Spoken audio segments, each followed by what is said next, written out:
അമ്മേ പരിശുദ്ധ അമ്മേ പരിശുദ്ധ ദൈവമാതാവേ, കൃപാസനത്തിലൂടെ ഞങ്ങൾക്കും ഞങ്ങളുടെ ദേശത്തിനും അമ്മ മധ്യസ്ഥം തേടിത്തന്ന എല്ലാ അനുഗ്രഹങ്ങൾക്കും കൃപകൾക്കും ഞങ്ങളിപ്പോൾ ഹൃദയം നിറഞ്ഞ നന്ദി പറയുന്നു.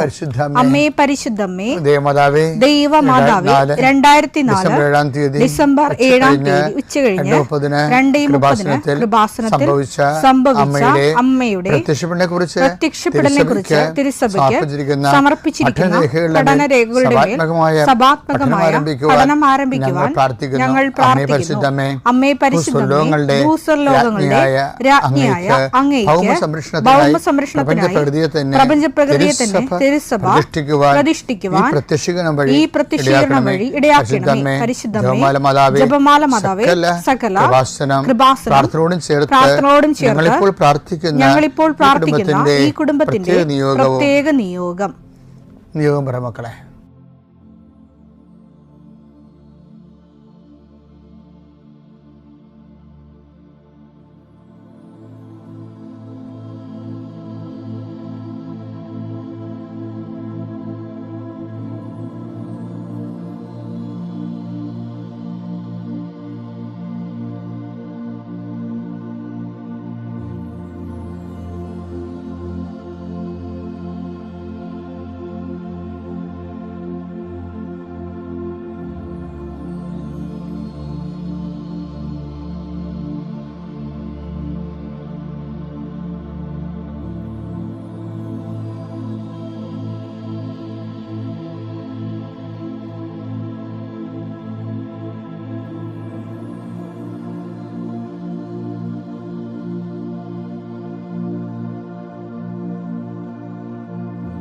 അമ്മയുടെ പ്രത്യക്ഷീകരണത്തിന്റെ ഈ അനുഗ്രഹവേളയിൽ ഞങ്ങൾക്ക് സാധിച്ചു തരുവാൻ കനിയണമേ.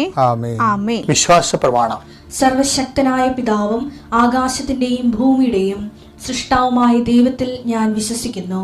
അവിടുത്തെ ഏകപുത്രനും ഞങ്ങളുടെ കർത്താവുമായ ഈശോമിശിഹായിലും ഞാൻ വിശ്വസിക്കുന്നു. ഈ പുത്രൻ പരിശുദ്ധാത്മാവിനാൽ ഗർഭസ്ഥനായി കന്യകാമറിയത്തിൽ നിന്ന് പിറന്ന് പൊന്തിയോസ് പീലാത്തോസിന്റെ കാലത്ത് പീഡകൾ സഹിച്ച് കുരിശിൽ തറയ്ക്കപ്പെട്ട് മരിച്ച് അടക്കപ്പെട്ട് പാതാളങ്ങളിൽ ഇറങ്ങി മരിച്ചവരുടെ ഇടയിൽ നിന്ന് 3-ാം നാൾ ഉയർത്ത് സ്വർഗത്തിലേക്ക് എഴുന്നള്ളി സർവശക്തിയുള്ള പിതാവായ ദൈവത്തിന്റെ വലതുഭാഗത്തിരിക്കുന്നു. അവിടെ നിന്ന് ജീവിക്കുന്നവരെയും മരിച്ചവരെയും വിധിക്കുവാൻ വരുമെന്നും ഞാൻ വിശ്വസിക്കുന്നു. പരിശുദ്ധാത്മാവിലും ഞാൻ വിശ്വസിക്കുന്നു. വിശുദ്ധ കത്തോലിക്കാ സഭയിലും പുണ്യവാന്മാരുടെ ഐക്യത്തിലും പാപങ്ങളുടെ മോചനത്തിലും ശരീരത്തിന്റെ ഉയർപ്പിലും നിത്യമായ ജീവിതത്തിലും ഞാൻ വിശ്വസിക്കുന്നു. ആമേൻ. സുഖസ്ഥനായ ഞങ്ങളുടെ പിതാവേ, അങ്ങയുടെ നാമം പൂജിതമാകണമേ. അങ്ങയുടെ രാജ്യം വരണമേ. അങ്ങയുടെ തിരുമനസ് സ്വർഗത്തിലെ പോലെ ഭൂമിയിലും ആകണമേ. അന്നു വേണ്ടുന്ന ആഹാരം ഇന്ന് ഞങ്ങൾക്ക് തരണമേ. ഞങ്ങളോട് തെറ്റ് ചെയ്യുന്നവരോട് ഞങ്ങൾ ക്ഷമിക്കുന്നത് പോലെ ഞങ്ങളുടെ തെറ്റുകൾ ഞങ്ങളോടും ക്ഷമിക്കണമേ. ഞങ്ങളെ പ്രലോഭനത്തിൽ ഉൾപ്പെടുത്തരുതേ, തിന്മയിൽ ഞങ്ങൾ രക്ഷിക്കണമേ. ആമേൻ. നന്മ നിറഞ്ഞ മറിയമേ, സ്വസ്തി. കർത്താവ് അങ്ങയുടെ കൂടെ സ്ത്രീകളിൽ അങ്ങ് അനുഗ്രഹിക്കപ്പെട്ടവളാകുന്നു. അങ്ങയുടെ ഉദരത്തിൻ ഫലമായി ഈശോ അനുഗ്രഹിക്കപ്പെട്ടവനാകുന്നു. പരിശുദ്ധ മറിയമേ, തമ്പുരാന്റെ അമ്മേ, പാപികളായ ഞങ്ങൾക്ക് വേണ്ടി ഇപ്പോഴും ഞങ്ങളുടെ മരണസമയത്തും തമ്പുരാനോട് അപേക്ഷിക്കണമേ. ആമേൻ. കർത്താവേ, നിന്റെ ഉന്നതമായ നാമത്തിന് സ്വസ്ഥം ചെയ്യുന്നു. ഇന്ന് അങ്ങയുടെ മക്കള് ഈ ആശീർവാദം വാങ്ങിച്ചുകൊണ്ട് ഇന്ന് ജീവിതത്തിന്റെ വിവിധ മണ്ഡലങ്ങളിലേക്ക് പോവുകയാണ്. കർത്താവേ, അവിടെ ഓഫീസിൽ പോകുന്നവരുണ്ട്, അവിടെ സ്ഥിരമായിട്ട് അവർ അനുഭവിക്കുന്ന പല വിധത്തിലുള്ള പ്രയാസങ്ങളും ഞെരുക്കങ്ങളും രക്തസമ്മർദ്ദം ഉണ്ടാക്കുന്ന പല അനുഭവങ്ങളുണ്ട്. കർത്താവേ, ആ വിഷയങ്ങളെല്ലാം ദൈവത്തിന് ഈ നിമിഷം പരിശുദ്ധയുടെ മാധ്യസേൽപ്പിക്കുന്നു. സ്കൂളിൽ പോകുന്ന അധ്യാപകരെ, പഠിക്കാൻ പോകുന്ന കുഞ്ഞുങ്ങൾ, കോളേജിൽ പോകുന്നവരെ, അവിടെ എല്ലാം അവർക്ക് ചെയ്തു തീർക്കേണ്ട ഉത്തരവാദിത്തങ്ങൾ പരിശുദ്ധ ദേവമാതാവിനെ ഞാൻ ആ വിഷയം സമർപ്പിച്ച് പ്രാർത്ഥിക്കുന്നു. ഇന്ന് ബാങ്കിൽ പോകുന്നവരെ, അതുപോലെ തന്നെ ഓരോരോ ആവശ്യങ്ങൾക്കായി ദൈവദുരസന്നിധിയിലെ ഇതുവരെ വെച്ചിരിക്കുന്ന മുഴുവൻ പ്രാർത്ഥനകൾ, ഇന്നുവരെ ചില കാര്യങ്ങൾ നീക്കുപോക്കില്ലാത്ത വിഷയങ്ങൾക്കെല്ലാം ഈ കർത്താവിൻ്റെ ആശീർവാദത്താലെ ഈശോ മിശിഹായുടെ ഉന്നതമായ നാമത്തിൽ പ്രാർത്ഥനയുടെ ശക്തിയാൽ നിങ്ങൾക്ക് നീക്കുപോക്കുണ്ടാകാൻ പ്രാർത്ഥിക്കുന്നു. തടസ്സപ്പെട്ട് കിടക്കുന്ന കാര്യങ്ങൾ ചെയ്യാൻ പറ്റാതെ ചെയ്യണമെന്ന് ആഗ്രഹിച്ചിട്ട് മാറ്റി വെച്ചിട്ട് ചെയ്യാതെ നീണ്ടു പോകുന്ന കാര്യങ്ങളുടെ മേലെ കർത്താവിൻ്റെ കരുണ, വിശുദ്ധമായ രക്തം തളിക്കപ്പെട്ട് പ്രാർത്ഥിക്കുന്നു. God infuse your spirit of power and grace. Thank you, Jesus. ഇന്ന് ഡിസംബർ 8 മാതാവിൻ്റെ അമലോത്ഭവ ദിവസമാണ്. മറിയത്തെ അമലോത്ഭവം എന്ന് വിളിക്കുമ്പോൾ 1000 ആശയങ്ങളോട് കൂടിയാണ്.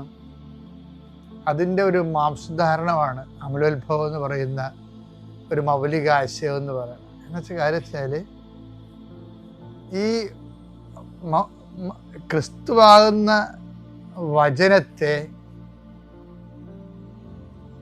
കൺസീവ് ചെയ്യുമ്പോൾ തന്നെ മറിയാം അത് കൺസീവ് ചെയ്യാനുള്ള ഒരു കപ്പാസിറ്റി ഉള്ള ആളാണ്. അതാണ് കഴിവെന്ന് നമ്മൾ പറഞ്ഞത്. ഓരോരുത്തരുടെയും കഴിവനുസരിച്ചെന്ന് പറഞ്ഞല്ലേ. മറിയത്തിൻ്റെ അമലോത്ഭവം മറിയത്തിൻ്റെ കഴിവനുസരിച്ച് ദൈവം കൊടുത്തിരിക്കണത്.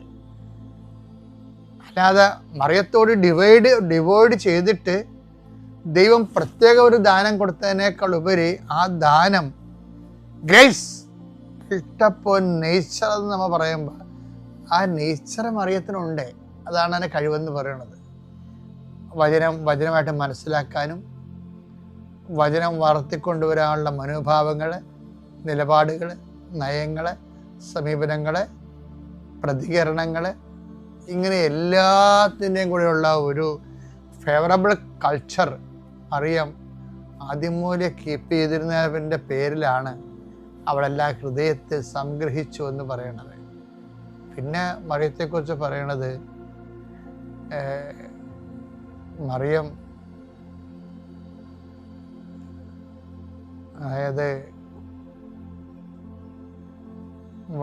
അതായത് യാക്കോബിൻ്റെ ഗോത്രത്തിൽ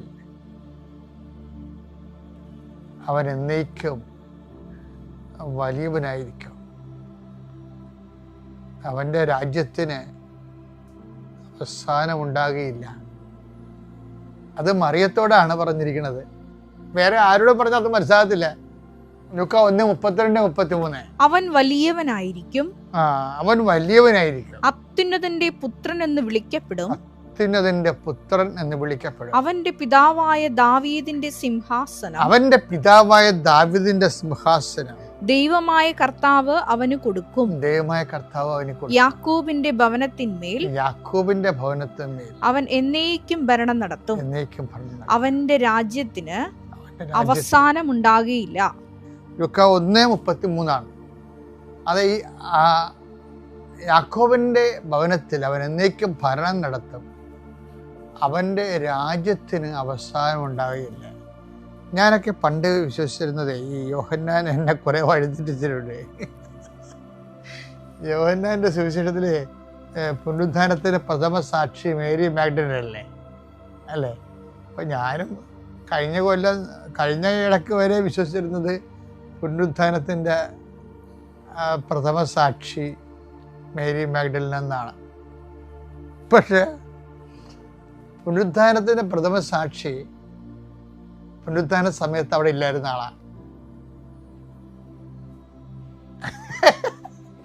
പുനരുത്ഥാന സമയത്ത് അവിടെ ഇല്ലായിരുന്ന ആളാരാണ്? മറിയം. അല്ല പിന്നെ ആരാണ്? പരിശുദ്ധ അമ്മയല്ലേ. അമ്മ കുരിശിന്റെ ചുവട്ടിൽ നിന്ന് ബോഡി ഇറക്കി മടി കിടത്തിയതിന് ശേഷം, കല്ലറയിൽ വെച്ചടക്കിയതിന് ശേഷം പിന്നെ മറിയം പിക്ചറിലില്ല. പിന്നെ ഒരിടത്തുമേ ഇല്ല മറിയം. പിന്നെ അപ്പോസ്തലന്മാരെ കൂട്ടായ്മയിലെ മറിയത്തെ കാണത്തുള്ളൂ. അതിനുള്ളിൽ നടന്ന സംഭവങ്ങൾക്കെല്ലാം മറിയം തന്നെയാണ് സാക്ഷി. എന്താ കാര്യം? മറിയം പിന്നീട് ഏറ്റവും വലിയ ഹൃദയത്തിൽ സംഗ്രഹിക്കലിൻ്റെ കാലഘട്ടമാണ്. കുരിശിൻ്റെ ചുവട്ടിൽ നിന്ന് മറിയത്തിൻ്റെ വീട്ടിലോട്ടുള്ള യാത്രയിൽ എടുത്ത ആ 3 ദിവസമില്ലേ, അതാണ് മറിയത്തിൻ്റെ അവസാന ഹൃദയത്തെ സംഗ്രഹിപ്പ്. എന്താ സംഗ്രഹിച്ചത്? മറിയത്തോട് പറഞ്ഞിട്ടുണ്ട്. എന്ത് പറഞ്ഞു? മംഗളവാർത്ത സമയത്ത് എന്താ മംഗളവാർത്ത? അവൻ്റെ രാജ്യത്തിന് അവസാനം ഉണ്ടാകില്ലെന്ന്. അവൻ്റെ രാജ്യത്തിന് അവസാനം ഉണ്ടാകില്ലെന്ന്. അതാണ് മറിയം ഈ ദിവസങ്ങളിലൊക്കെ ഹൃദയത്തിൽ സംഗ്രഹിച്ചത്.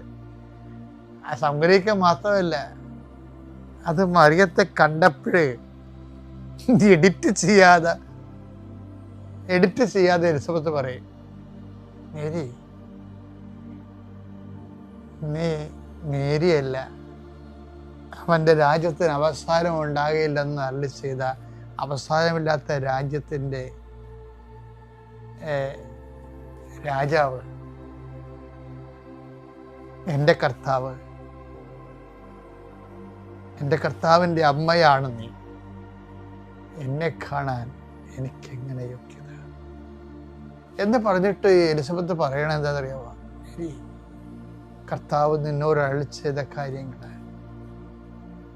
അവൻ്റെ രാജ്യത്തിന് അവസാനം ഉണ്ടാകില്ലെന്ന് കർത്താവ് നിന്നോട് അരുളി ചെയ്ത കാര്യങ്ങൾ, കുരിശുമരണത്തിൻ്റെ അപ്പുറത്ത് അവൻ്റെ തിരുവുത്ഥാനത്തെക്കുറിച്ച് കർത്താവ് നിന്നോട് അരുളി ചെയ്ത കാര്യങ്ങൾ, അത് നിറവേറുമെന്ന് വിശ്വസിച്ച നീ ഭാഗ്യവതിയാണെങ്കിൽ നീയാണ് പുനരുത്ഥാനത്തിൻ്റെ പ്രഥമ സാക്ഷി. അമ്മയുടെ അമലോത്ഭവം അമ്മയെ പുനരുത്ഥാനത്തിന് പ്രഥമ സാക്ഷിയായി ഉയർത്തുന്നതും തിരുവുത്ഥാനവും തമ്മിൽ ബന്ധപ്പെട്ടതാണ്. ഇതിൻ്റെ അകത്ത് ജഡികമായ യാതൊരു വിഷയങ്ങളുമില്ല, എല്ലാം ആധ്യാത്മിക വിഷയങ്ങളാണ്. ആധ്യാത്മിക പ്രസരിപ്പിലും അതുപോലെ തന്നെ ആധ്യാത്മിക സൂര്യ തേജസ്സിലും നിഴലില്ലാതെ പോകുന്ന ഒരവസ്ഥയാണ് അമലോത്ഭവം. നിഴൽ വീശാത്തത്, ജഡത്തിൻ്റെ നിഴൽ വീശാത്ത സൂര്യ തേജസ്സായി സൂര്യനെ ഉടയാടയാക്കിയ, ചന്ദ്രനെ പാദപീഠമാക്കിയ, 12 നക്ഷത്രങ്ങളുടെ കിരീടം ചൂടിയ, സ്വർഗങ്ങളുടെ രാജ്ഞിയായി വിരാജിക്കപ്പെടുന്ന പരിശുദ്ധമ്മ ദേവമാതാവിൻ്റെ അമലോത്ഭവ തിരുനാള് ആഘോഷിക്കുന്ന ദിവസം കർത്താവ് നിങ്ങളെ ശക്തീകരിക്കട്ടെ, നിങ്ങളുടെ ജീവിതത്തെ, ഇരുളടഞ്ഞ ജീവിതത്തെ പ്രഭാപൂരിതമാക്കട്ടെ എന്ന് പ്രാർത്ഥിക്കുന്നു. അമ്മ മാതാവിനും ഈശോയ്ക്കും കോടാനുകോടി നന്ദി. യേശുവെ നന്ദി, യേശുവെ സ്തോത്രം, യേശുവെ മഹത്വം, യേശുവെ ആരാധന. എൻ്റെ പേര് അപർണ, ഞാൻ കൊല്ലത്ത് നിന്ന് വരുന്നു. ഇതെൻ്റെ പിതാവ് വിക്രമൻ. എൻ്റെ പപ്പയ്ക്കുണ്ടായ ഒരു രോഗസൗഖ്യത്തെ പറ്റിയാണ് ഞാനിവിടെ സാക്ഷ്യപ്പെടുത്താൻ വന്നിരിക്കുന്നത്. 2022 ഫെബ്രുവരിയിലാണ് പപ്പ ആദ്യമായി ഇവിടെ കൃപാസനത്തിലേക്ക് വരുന്നത്. ഞങ്ങൾ ക്രൈസ്തവ സമൂഹത്തിൽ ജനിച്ചവരല്ല, അതുകൊണ്ട് തന്നെ കൃപാസനത്തെ പറ്റിയോ ഉടമ്പടിയെ പറ്റിയോ ഒന്നും ഞങ്ങൾക്ക് അറിവുണ്ടായിരുന്നില്ല. യൂട്യൂബ് ചാനലിൽ ഒരു വീഡിയോ കണ്ടിട്ടാണ് പപ്പയ്ക്ക് ഇവിടെ വരണമെന്ന് തോന്നിയത്. പക്ഷെ വന്ന അന്ന് തന്നെ വർഷങ്ങളായിട്ട് ചികിത്സിച്ചുകൊണ്ടിരുന്ന കാലിലെ മുട്ടുവേദനയും നീരും ഒക്കെ അമ്മ മാതാവ് മാറ്റി തന്നു. അപ്പോൾ തന്നെ നമുക്കൊരു വിശ്വാസം ഉണ്ടായി, അമ്മ മാതാവിന് നമ്മളെ സഹായിക്കാൻ പറ്റും എന്നുള്ളത്. അപ്പോൾ അടുത്ത മാസം മാർച്ച് 12-ാം തീയതിയാണ് പപ്പ ഇവിടെ ആദ്യമായി വന്ന് ഉടമ്പടി എടുക്കുന്നത്. അത് കഴിഞ്ഞ് നിരവധി അനുഭവങ്ങൾ ഞങ്ങളുടെ ജീവിതത്തിലുണ്ടായി. അതെല്ലാം പപ്പ ഇവിടെ വന്ന് സാക്ഷ്യപ്പെടുത്തിയിട്ടുമുണ്ട്. അങ്ങനെ ഒരു വർഷം കഴിഞ്ഞ് പെട്ടെന്നൊരു ദിവസം അമ്മ മാതാവ് എൻ്റെ സ്വപ്നത്തിൽ വന്ന് പ്രത്യക്ഷപ്പെട്ടു. മാതാവ് എന്നോട് പറഞ്ഞു, നീ ഉടമ്പടി എടുക്കണമെന്ന്. അതിലെനിക്കൊരു അത്ഭുതം പോലെ തോന്നി. അങ്ങനെ ഞാൻ 2023 ഒക്ടോബർ മാസത്തിലാണ്, ഒക്ടോബർ 23-നാണ് ഇവിടെ വന്ന് ഉടമ്പടി എടുക്കുന്നത്. ആ സമയത്ത് പപ്പയ്ക്ക് നാവിൽ പല്ലുരഞ്ഞിട്ടൊരു വേദന ഉണ്ടായി. ആ വേദന ഇടയ്ക്കിടെ ഇങ്ങനെ പറയുന്നത് കൊണ്ട് ഞാനത് എൻ്റെ ഉടമ്പടിയിൽ എഴുതി സമർപ്പിച്ചു. അങ്ങനെ ആ വേദനയെ പറ്റി ഞാൻ എൻ്റെ ഉടമ്പടിയിൽ എഴുതി സമർപ്പിച്ചു. പക്ഷേ ആ വേദന കൂടിക്കൊണ്ടിരുന്നു. ഒരു നവംബർ മാസമൊക്കെ ആയപ്പോഴേക്ക് കീഴ്ത്താടിയിലൊരു സിസ്റ്റ് രൂപപ്പെടുകയുണ്ടായി. അങ്ങനെ ആ ആഴ്ചയിലെ ഒരു ഉടമ്പടി ധ്യാനത്തിൽ അച്ഛൻ പറയുകയുണ്ടായി, കീഴ്ത്താടിയിൽ സിസ്റ്റുള്ള, വലതുവശത്ത് കീഴ്ത്താടിയിൽ സിസ്റ്റുള്ളൊരു മകനെ കാണുന്നുണ്ട്. അത് ക്യാൻസറിൻ്റെയോ തൈറോയിഡിൻ്റെയോ ഭാഗമാണ്, പക്ഷെ അത് കർത്താവ് സുഖപ്പെടുത്തി തരും എന്ന് പറഞ്ഞു. ആ ആഴ്ച തന്നെ പപ്പ ഇവിടെ വന്ന് അച്ഛനെ കണ്ട് തൈലം പുരട്ടി കുരിശ് വരച്ച് പ്രാർത്ഥിച്ചു. പക്ഷെ അങ്ങനെ അത് കഴിഞ്ഞ് കുറച്ച് ദിവസം കഴിഞ്ഞപ്പോഴേക്ക് ആ വേദന വീണ്ടും കൂടി ഞങ്ങൾ തിരുവനന്തപുരത്തേക്ക് പോയി ദന്തൽ കോളേജിൽ കാണിച്ചു. അവിടെ ചെന്നപ്പോഴേക്ക് അവർക്കൊന്നും ചെയ്യാൻ പറ്റില്ല, RCCയിലേക്ക് റെഫർ ചെയ്യുകയാണെന്ന് പറഞ്ഞു. അവിടെ ചെന്ന് ജൂനിയർ ഡോക്ടേഴ്സിനെ കാണിച്ചപ്പോൾ തന്നെ പറഞ്ഞു ക്യാൻസർ ആണ്, 4th സ്റ്റേജിലാണ് ഉള്ളത് എന്നും പറഞ്ഞു. സർജറി ഒന്നും ചെയ്യാൻ പറ്റാത്ത കണ്ടീഷനിലായിരുന്നു. അങ്ങനെ ഞങ്ങൾ വളരെയധികം വിഷമിച്ച് അവിടെ ഇരിക്കുമ്പോഴാണ് എൻ്റെ അമ്മ എന്നോട് പറയുന്നത്, നിങ്ങൾ ഡോക്ടറെ കാണാൻ കയറിയപ്പോഴേക്ക് ഞാൻ മാതാവിനോട് കരഞ്ഞ് അപേക്ഷിക്കുമായിരുന്നു. അപ്പം മാതാവ് എനിക്ക് പാസ് എന്നൊരു വാക്കാണ് കാണിച്ചു തന്നത്. അപ്പോൾ ഈ പരീക്ഷ നമ്മൾ പാസ്സാവും. പക്ഷേ എന്തുകൊണ്ടാണ് നമ്മളിപ്പോൾ ഇങ്ങനെ ഇട്ട് വിഷമിപ്പിക്കുന്നത്? ഡോക്ടേഴ്സ് ഒന്നും പോസിറ്റീവായിട്ടൊരു റിപ്ലൈയും തരുന്നില്ല. അങ്ങനെ ഞങ്ങൾ വിഷമിച്ചുകൊണ്ടിരിക്കുമ്പോഴാണ് പെട്ടെന്നൊരു കോൾ വരുന്നത്. ഉടനെ തന്നെ റേഡിയേഷൻ ഭാഗത്തിലേക്ക് വരണമെന്നും അവിടെ ഡോക്ടർ നമ്മളെ വെയിറ്റ് ചെയ്യുകയാണെന്നും പറഞ്ഞു. അങ്ങനെ ഞങ്ങൾ വേഗം തന്നെ അങ്ങോട്ട് പോയി. അങ്ങനെ ഞങ്ങൾ അവിടെ ചെന്ന് ഡോക്ടർ പെട്ടെന്ന് തന്നെ മരുന്നുകൾ, വേദനയുടെ മരുന്നുകളെല്ലാം എഴുതി തന്നു. പെട്ടെന്ന് തന്നെ ബയോപ്സി എടുക്കാനുള്ള പേപ്പറെല്ലാം റെഡിയാക്കി. അന്ന് തന്നെ ഞങ്ങൾക്ക് ബയോപ്സി എടുക്കാനായി. അച്ഛൻ പ്രാർത്ഥനയിൽ പറയാറുണ്ട് ഉടമ്പടിയുടെ സമയ ചുരുക്കത്തെ പറ്റി. അപ്പം ഞങ്ങളത് ജീവിതത്തിൽ പിന്നീട് അനുഭവിക്കുകയായിരുന്നു. 16 ദിവസം കൊണ്ട് വരേണ്ട റിപ്പോർട്ട് ഞങ്ങൾക്ക് വെറും 5 ദിവസം കൊണ്ട് ലഭിച്ചു. അങ്ങനെ ഞങ്ങൾക്ക് പിന്നെ ബയോപ്സിയുടെ റിസൾട്ട് വേഗം തന്നെ കിട്ടി. അതിൽ 4th സ്റ്റേജ് ക്യാൻസർ തന്നെയാണെന്ന് സ്ഥിരീകരിച്ചു. അടുത്ത ദിവസം തന്നെ കീമോതെറാപ്പിയൊക്കെ സ്റ്റാർട്ട് ചെയ്തെങ്കിലും 2 ദിവസം കഴിഞ്ഞപ്പോഴേക്ക് ബോഡി വളരെയധികം വീക്കായി. മരുന്നിനോടൊന്നും ഒരു റെസ്പോൺസ് ഒന്നും കാണിക്കുന്നില്ല. അങ്ങനെ വീണ്ടും ഒരാഴ്ച കൂടെ അവിടെ അഡ്മിറ്റായിട്ട് ആൻറ്റിബയോട്ടിക്സ് ഒക്കെ എടുക്കേണ്ടി വന്നു. അങ്ങനെ ഞങ്ങൾ വളരെയധികം വിഷമത്തിലൂടെയാണ് കടന്നുപോയത്. പക്ഷേ എപ്പോഴും മനസ്സിൽ മാതാവ് നമ്മളെ രക്ഷിക്കും, അച്ഛൻ പറഞ്ഞൊരു വാക്കും എനിക്ക് തന്ന അടയാളവും ഒക്കെ ഇങ്ങനെ മനസ്സിൽ കിടക്കുകയായിരുന്നു. അപ്പോൾ ഞങ്ങൾ തളരാതെ പിടിച്ചിരിക്കുകയായിരുന്നു, ഇത് നമുക്ക് മാറ്റിത്തരും, കർത്താവ് നമ്മളെ സുഖപ്പെടുത്തും എന്നുള്ളത്. അങ്ങനെ അത് കഴിഞ്ഞ് അടുത്ത മാസം വീണ്ടും അഡ്മിറ്റായി കീമോതെറാപ്പി ചെയ്തു. പക്ഷെ ഫലമൊന്നും ഉണ്ടായില്ല. സിസ്റ്റ് പൊട്ടി വെള്ളം വരാനൊക്കെ തുടങ്ങി. ഡോക്ടർ പറഞ്ഞു ഇത് മരുന്നുകളോട് റെസ്പോണ്ട് ഒന്നും ചെയ്യുന്നില്ല, പിന്നെ ഒരു 3 മാസത്തെ ലൈഫ് സ്പാനാണ് ഡോക്ടർ പറഞ്ഞത്. പക്ഷെ അത് കേട്ടിട്ടും നമ്മൾ ധൈര്യത്തോടെ പിടിച്ചു നിന്നു. 3 മാസം ഡോക്ടർക്ക് പറയാൻ പറ്റും, പക്ഷേ നമ്മുടെ മനസ്സിൽ നമ്മൾ മാതാവാണ് പറയുന്നത് ഒരു കുഴപ്പവും സംഭവിക്കില്ല എന്ന്. അപ്പോൾ അത് വിശ്വസിച്ചാണ് ഞങ്ങൾ മുന്നോട്ടേക്ക് പോയത്. അങ്ങനെ ഡോക്ടർ പറഞ്ഞു ഇമ്മ്യൂണോതെറാപ്പി സ്റ്റാർട്ട് ചെയ്യണം, എന്നാലേ രക്ഷയുള്ളൂ. പക്ഷേ അതിന് സാമ്പത്തികമായി നല്ല ചിലവുണ്ട് എന്ന് പറഞ്ഞു. പക്ഷെ സാമ്പത്തികമായിട്ട് നമുക്ക് അന്നേരം ഒരുപാട് കടങ്ങളും ബുദ്ധിമുട്ടുകളും ഒക്കെ ഉള്ള സമയമാണ്. അത്രയും വലിയൊരു തുകയാണ് നമുക്ക് ആവശ്യമായിട്ട് വന്നത്. പക്ഷേ അതിനുള്ളൊരു സാമ്പത്തികം നമുക്ക് പെട്ടെന്ന് കണ്ടുപിടിക്കാനൊന്നും സാധിക്കില്ല. അങ്ങനെ വളരെ വിഷമിച്ച് റൂമിൽ നിന്ന് ഇറങ്ങി. പക്ഷെ മാതാവ് എൻ്റെ അടുത്ത് ഉള്ളിയിരുന്ന് പറഞ്ഞു, നീ ഇതിന് സമ്മതിക്ക്, ഇത് ഒരു രക്ഷയാവും എന്ന് പറഞ്ഞു. അങ്ങനെ ഡോക്ടറിനോട് ഇത് സമ്മതിച്ചു. ഞങ്ങൾ ആ ട്രീറ്റ്മെൻ്റ് എല്ലാം സ്റ്റാർട്ട് ചെയ്ത് ഒരു 6 മാസം കൊണ്ട് നമുക്ക് അത് പൂർണ്ണമായും കംപ്ലീറ്റ് ചെയ്യാൻ കഴിഞ്ഞു. ഒരു മുടക്കമില്ലാതെ മാതാവ് പലരിൽ നിന്നായി നമുക്ക് അതിനു വേണ്ടിയുള്ള സാമ്പത്തികം കണ്ടെത്തി തന്നു. ഒരുപാട് പേര് നമ്മളെ അങ്ങോട്ട് ചോദിക്കാതെ തന്നെ നമ്മളെ സഹായിക്കാനായിട്ട് ഇങ്ങോട്ടേക്ക് തേടി വന്നു. അങ്ങനെ ഒരുപാട് അനുഭവങ്ങൾ ഞങ്ങളുടെ ജീവിതത്തിലുണ്ടായി. ഞങ്ങൾ എന്നും പ്രാർത്ഥിക്കുമ്പോൾ പപ്പ എന്നും തൈലം പുരട്ടി അവിടെ കുരിശ് വരച്ച് പ്രാർത്ഥിക്കും. നാവിലും സിസ്റ്റിലും എല്ലാം കുരിശ് വരച്ച് പ്രാർത്ഥിക്കും. അതിനുള്ളൊരു ബലം ഞങ്ങൾക്ക് കിട്ടി. അതുപോലെ തന്നെ എന്നും ഉപ്പുവെള്ളം വായിൽ കൊള്ളും. അങ്ങനെയാണ് ഞങ്ങൾ ജീവിച്ചുകൊണ്ടിരുന്നത്. അത് കഴിഞ്ഞ് സർജനെ കണ്ടപ്പോൾ ഇപ്പോൾ സർജറി ചെയ്യാനുള്ള അവസ്ഥയായിട്ടുണ്ട്, കുഴപ്പമൊന്നുമില്ല, നമുക്കിത് ചെയ്യാമെന്ന് പറഞ്ഞു. പക്ഷേ പിന്നെ 1.5 മാസം കഴിഞ്ഞാണ് ഞങ്ങൾക്ക് ഡേറ്റ് കിട്ടുന്നത്. അപ്പോൾ അത്രയും നാൾ പിന്നെയും വീണ്ടും കാത്തിരിക്കണം. അങ്ങനെ ഞങ്ങൾ പിന്നെയും വിഷമത്തോടെ തിരിച്ച് വീട്ടിൽ വന്നു. അപ്പോൾ ഒരു ദിവസം രാത്രിയിൽ ഇങ്ങനെ പ്രാർത്ഥിച്ചുകൊണ്ടിരിക്കുമ്പോഴേക്ക് ഫോണിൽ 8 എന്നൊരു അക്കം പെട്ടെന്ന് തെളിഞ്ഞു വന്നു. അപ്പം മാതാവ് ഇതൊരു അടയാളമായിട്ട് ഞങ്ങൾക്ക് തന്നാണെന്ന് മനസ്സിലായി. അങ്ങനെ പിറ്റേ ദിവസം എനിക്ക് കോൾ വന്നു, ഈ മാസം ജൂലൈ മാസം 8-ാം തീയതിയാണ് നിങ്ങൾക്ക് സർജറി ഡേറ്റ് ഫിക്സ് ചെയ്തിരിക്കുന്നത്, നാളെ തന്നെ വന്ന് അഡ്മിറ്റ് ആയിക്കോളൂ എന്ന് പറഞ്ഞു. അങ്ങനെ ഞങ്ങൾ വന്ന് അഡ്മിറ്റായി. സർജറിയും ഒരു മേജർ സർജറി ആയിരുന്നു. പക്ഷേ മാതാവും ഈശോയും കാരുണ്യത്താൽ ഒരു കുഴപ്പമില്ലാതെ ഞങ്ങൾക്ക് നടന്നു കിട്ടി. അടുത്ത മാസം 8-ാം തീയതി തന്നെ ഞങ്ങൾക്ക് റേഡിയേഷൻ സ്റ്റാർട്ട് ചെയ്യാൻ പറ്റി. എല്ലാം പൂർണ്ണമായി കംപ്ലീറ്റ് ചെയ്യാൻ പറ്റി. ഓരോ പ്രാവശ്യം നമ്മൾ ഹോസ്പിറ്റലിൽ പോകുമ്പോഴും അവിടെ ഉപ്പിട്ട് പ്രാർത്ഥിച്ചാണ് കയറുന്നത്. അതിൻ്റെ ഫലമാണ് ഞങ്ങൾക്ക് കിട്ടിയെന്നാണ് ഞങ്ങൾ വിശ്വസിക്കുന്നത്. കാരണം ഒരു ഹോപ്പും ഇല്ലാതെ എല്ലാവരും പറഞ്ഞൊരു അവസ്ഥയിൽ നിന്നും മാതാവ് ഞങ്ങളെ ഒരുപാട് രക്ഷിച്ചാണ് മുന്നോട്ടേക്ക് കൊണ്ടുവന്നത്. അത് ഒരിക്കലും ഞങ്ങൾക്ക് ജീവിതത്തിൽ മറക്കാൻ പറ്റാത്തൊരു അനുഭവമാണ്. നമ്മളെ കൂടുതൽ ദൈവത്തോട് അടുപ്പിക്കുന്ന ഒരനുഭവമാണ് അതെന്നാണ് ഞങ്ങൾക്ക് മനസ്സിലായിട്ടുള്ളത്. മാതാവ് എന്തിനാണ് എന്നോട് വന്ന് ഉടമ്പടി എടുക്കാൻ പറഞ്ഞതെന്ന് പിന്നെയാണ് എനിക്ക് ബോധ്യം ഉണ്ടായത്.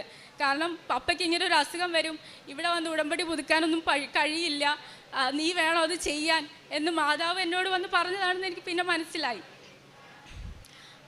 അങ്ങനെ ഞങ്ങൾക്ക് അങ്ങനെ ജീവിതത്തിലൊരു വലിയ പ്രതിസന്ധി ഉടമ്പടിയുടെ ശക്തിയിൽ പൂർണ്ണമായും ഞങ്ങൾക്ക് മറികടക്കുവാൻ കഴിഞ്ഞു.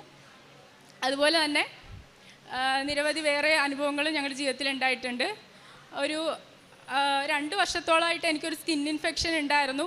ഒരുപാട് ഡോക്ടേഴ്സിനെ കണ്ടു, ഭയങ്കര ബുദ്ധിമുട്ട് അനുഭവിക്കുമായിരുന്നു. പുറത്തൊക്കെ പോകുമ്പോൾ അതിന് ചൊറിച്ചിലും വേദനയും ഒക്കെ വരും. അങ്ങനെ ഒരുപാട് ട്രീറ്റ്മെൻറ്റ് മാറി ചെയ്തു, പക്ഷേ ഒരു ഫലവും കണ്ടില്ല. ഉടമ്പടി എടുത്ത് തൈലം പുരട്ടി പ്രാർത്ഥിച്ചതിന് ശേഷമാണ് എനിക്ക് പൂർണ്ണമായും അതിൽ മുക്തി ഉണ്ടായത്. ഇപ്പോൾ ഒരു പാട് പോലും ദേഹത്തില്ല. അത് മാതാവ് എനിക്ക് സുഖപ്പെടുത്തി തന്നു. അതുപോലെ തന്നെ ഒരുപാട് സാമ്പത്തിക കടങ്ങളും ഞങ്ങൾക്ക് ഉണ്ടായിരുന്നു. ഈ ട്രീറ്റ്മെൻറ്റ് നടക്കുന്ന സമയത്തും അതിന് മുന്നേയും ഒക്കെ സാമ്പത്തികമായിട്ട് ബുദ്ധിമുട്ടി വിഷമിച്ചുകൊണ്ടാണ് പോയത്. പക്ഷേ ഞങ്ങൾക്ക് ഇത്രയും ബുദ്ധിമുട്ടുകളുണ്ടായിട്ടും ട്രീറ്റ്മെൻറ്റിന് ഒരു മുടക്കവും വന്നില്ല. അതുപോലെ തന്നെ ഞങ്ങളുടെ ഒരുപാട് സാമ്പത്തിക കടങ്ങൾ ഞങ്ങളറിയാതെ തന്നെ ദൈവം പരിഹരിച്ചു തന്നു. ഭൂരിഭാഗം അത് കർത്താവും മാതാവും ചേർന്നാണ് ഞങ്ങൾക്ക് മാറ്റിത്തന്നത്. അതിന് ഒരുപാട് നന്ദി അറിയിക്കുന്നു. മാതാവിനും ഈശ്വരനും ജോസഫസിനും നന്ദി പറയുന്നു. വീണ്ടും ഈ അവസരത്തിൽ വന്ന് നയിക്കുവാൻ സഹായിച്ച എല്ലാവർക്കും നന്ദി. ഞാൻ ഉടമ്പടി എടുക്കാതെ തന്നെ ഒരു ചെറിയ സാക്ഷ്യം പറഞ്ഞാണ് ഫെബ്രുവരി മാസത്തിൽ 2022. അത് വർഷങ്ങളായ എൻ്റെ ചികിത്സ പറഞ്ഞതുപോലെ മുത്തന് വേദനയായിരുന്നു. അതിന് ശേഷമാണ് ഞാൻ ഉടമ്പടിയിലേക്ക് കടന്നത്. ഇപ്പോഴും ഞാൻ ഉടമ്പടിയിലാണ്. 12ാമത്തെ ഉടമ്പടി പുതുക്കിയാണ്. പിന്നെ ഉടമ്പടിയിൽ തന്നെ നിന്ന് കഴിഞ്ഞാൽ ഇതൊന്നും ഒരു വലിയ അസുഖങ്ങളല്ല എന്ന് ദൈവം നമ്മളെ ബോധ്യപ്പെടുത്തി തന്നു. ജോസഫച്ചൻ ഒരുപാട് എന്നെ ഇതിനു വേണ്ടി ഒരുപാട് പ്രാർത്ഥനയിൽ കൂടി എന്നെ സഹായിച്ചിട്ടുണ്ട്. എനിക്ക് ഒരുപാട് അനുഗ്രഹങ്ങൾ തന്നിട്ടുണ്ട്. ഇനിയും ഈ ഉടമ്പടിയിൽ തന്നെ പ്രവർത്തിക്കുന്നുണ്ട് മുന്നോട്ട് പോകും. അതുകൊണ്ട് ഇതൊന്നും ഒരു വലിയ അസുഖമായി ആരും കരുതരുത്. വളരെ ഉറച്ച വിശ്വാസത്തോടുകൂടി മുന്നോട്ട് പോകാം. ദൈവത്തിന് നന്ദി, എല്ലാവർക്കും നന്ദി. ഇവിടുത്തെ ദേവാലയത്തിന് പോകാനുകൂടി നന്ദി അർപ്പിക്കുന്നു. പപ്പ പറഞ്ഞതുപോലെ ക്യാൻസർ എന്ന അസുഖത്തെ പേടിച്ച് ജീവിക്കുന്ന ഒരുപാട് ആൾക്കാർ ഈ കൂട്ടത്തിലുണ്ടാവും എന്ന് എനിക്കറിയാം. ആരും പേടിക്കണ്ട, മാതാവും ഈശോയും കൂടെ ഉണ്ടെങ്കിൽ നിങ്ങൾക്കത് മറികടക്കാൻ സാധിക്കും. അതാണ് എനിക്കിവിടെ പറയാനുള്ളത്. പിന്നെ കാരുണ്യ പ്രവർത്തികൾ എന്ന് പറയാൻ ഞങ്ങൾ RCCയിൽ പോകുമ്പോഴായാലും പിന്നെ പപ്പയും ഞാനും ഒന്നിച്ചും അല്ലാതെയും ഗവൺമെൻറ് ഹോസ്പിറ്റലിൽ സന്ദർശിക്കുകയും രോഗികളെ കാണുകയും അവർക്ക് വേണ്ട സഹായങ്ങൾ ചെയ്യുകയും ഒക്കെ ചെയ്യുമായിരുന്നു. അവർക്ക് വേണ്ടി പ്രാർത്ഥിക്കുക, അവരുടെ ബുദ്ധിമുട്ടുകൾ ചോദിച്ച് അവിടെ നിന്ന് പ്രാർത്ഥിക്കാറുണ്ടായിരുന്നു. പ്രേക്ഷിത പ്രവർത്തനമായിട്ട് പത്രങ്ങൾ അവർക്ക് കൊടുക്കും. അപ്പോൾ അവരും ഒരു സന്തോഷത്തോടെ പറയും, ഞങ്ങൾക്കും ഇത് അസുഖം ഭേദമായാൽ ഞങ്ങളും അവിടെ പോയി ഉടമ്പടി എടുക്കും എന്ന് ഞങ്ങളോട് പറയാം. അത് കേൾക്കുമ്പോൾ ഒരു സന്തോഷമാണ്. പിന്നെ അതുപോലെ തന്നെ ഭക്ഷണം വീട്ടിലുണ്ടാക്കി കൊണ്ടു കൊടുക്കും, ആവശ്യമുള്ളവർക്ക് ഭക്ഷണം കൊടുക്കും. അങ്ങനെ ഒരുപാട് കാരുണ്യ പ്രവൃത്തികൾ ചെയ്താണ് ഈ ഒരു അവസ്ഥയിൽ ഞങ്ങൾ കടന്നു പോയത്. ഇത്രയും അനുഗ്രഹങ്ങൾ ഞങ്ങൾക്ക് തന്ന ഈശോയ്ക്കും മാതാവിനും ഒരുപാട് നന്ദി അറിയിക്കുന്നു. യെശയ്യാ 30:20-21 തിരുവചനങ്ങൾ.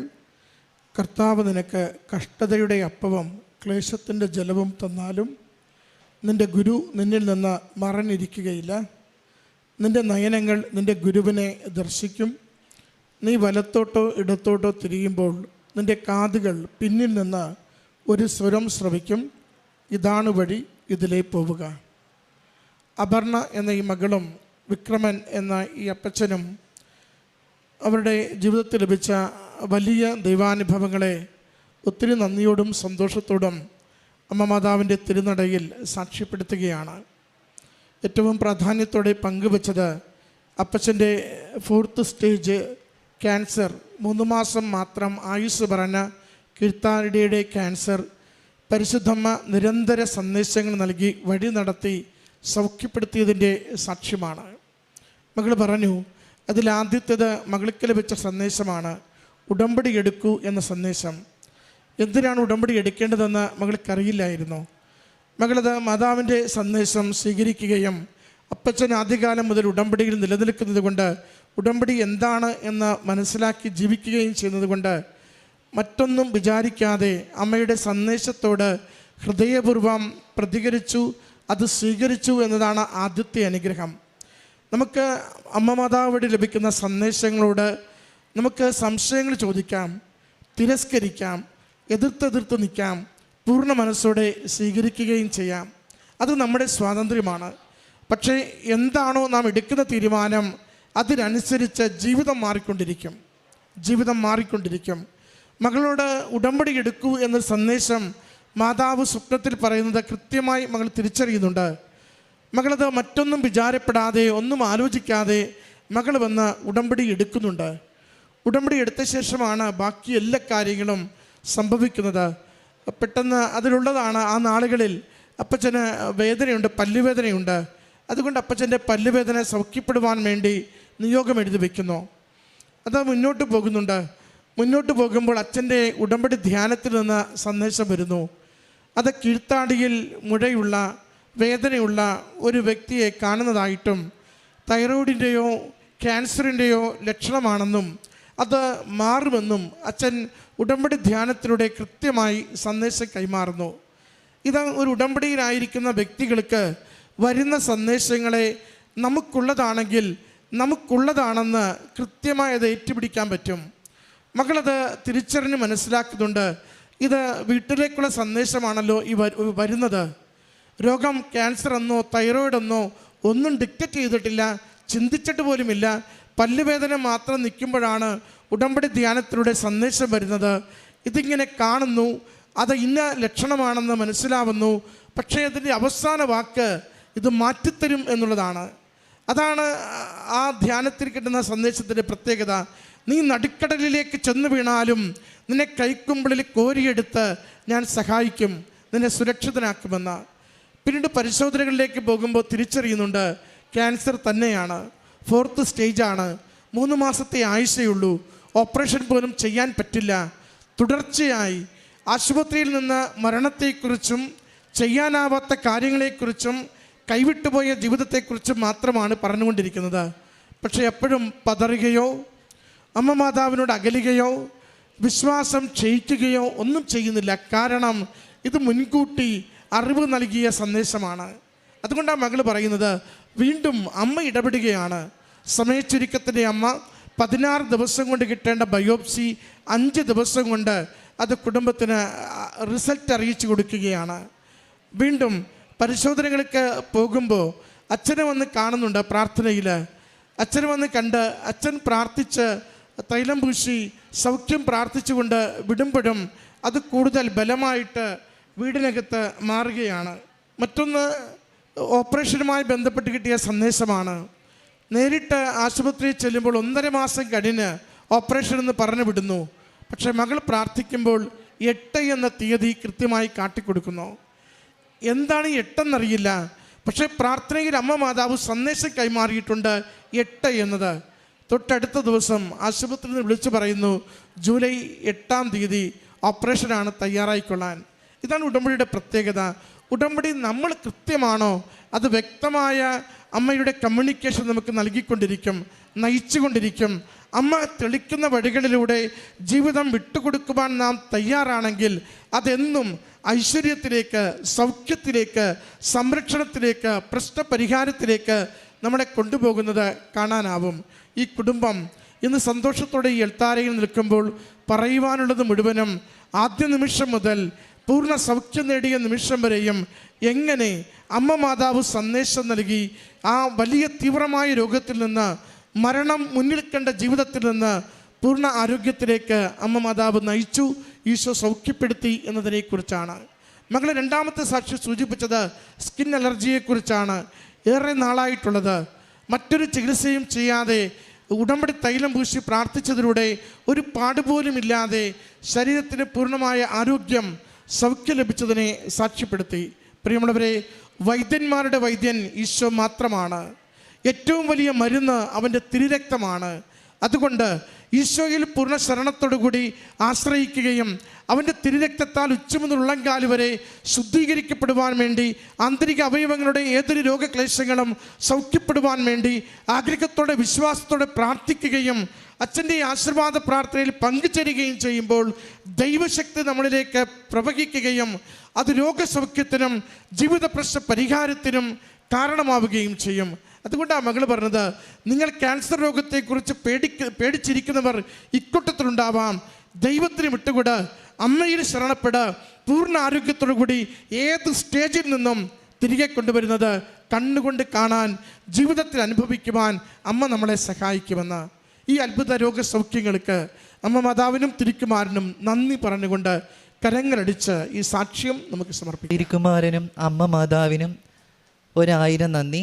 എൻ്റെ പേര് അനൂപ് സ്കറിയ. ഞാൻ കോട്ടയം ജില്ലയിലെ താഴ്ത്തുവടകര ലൂർദുമാതാർ ചർച്ച് ഇടവകാംഗമാണ്.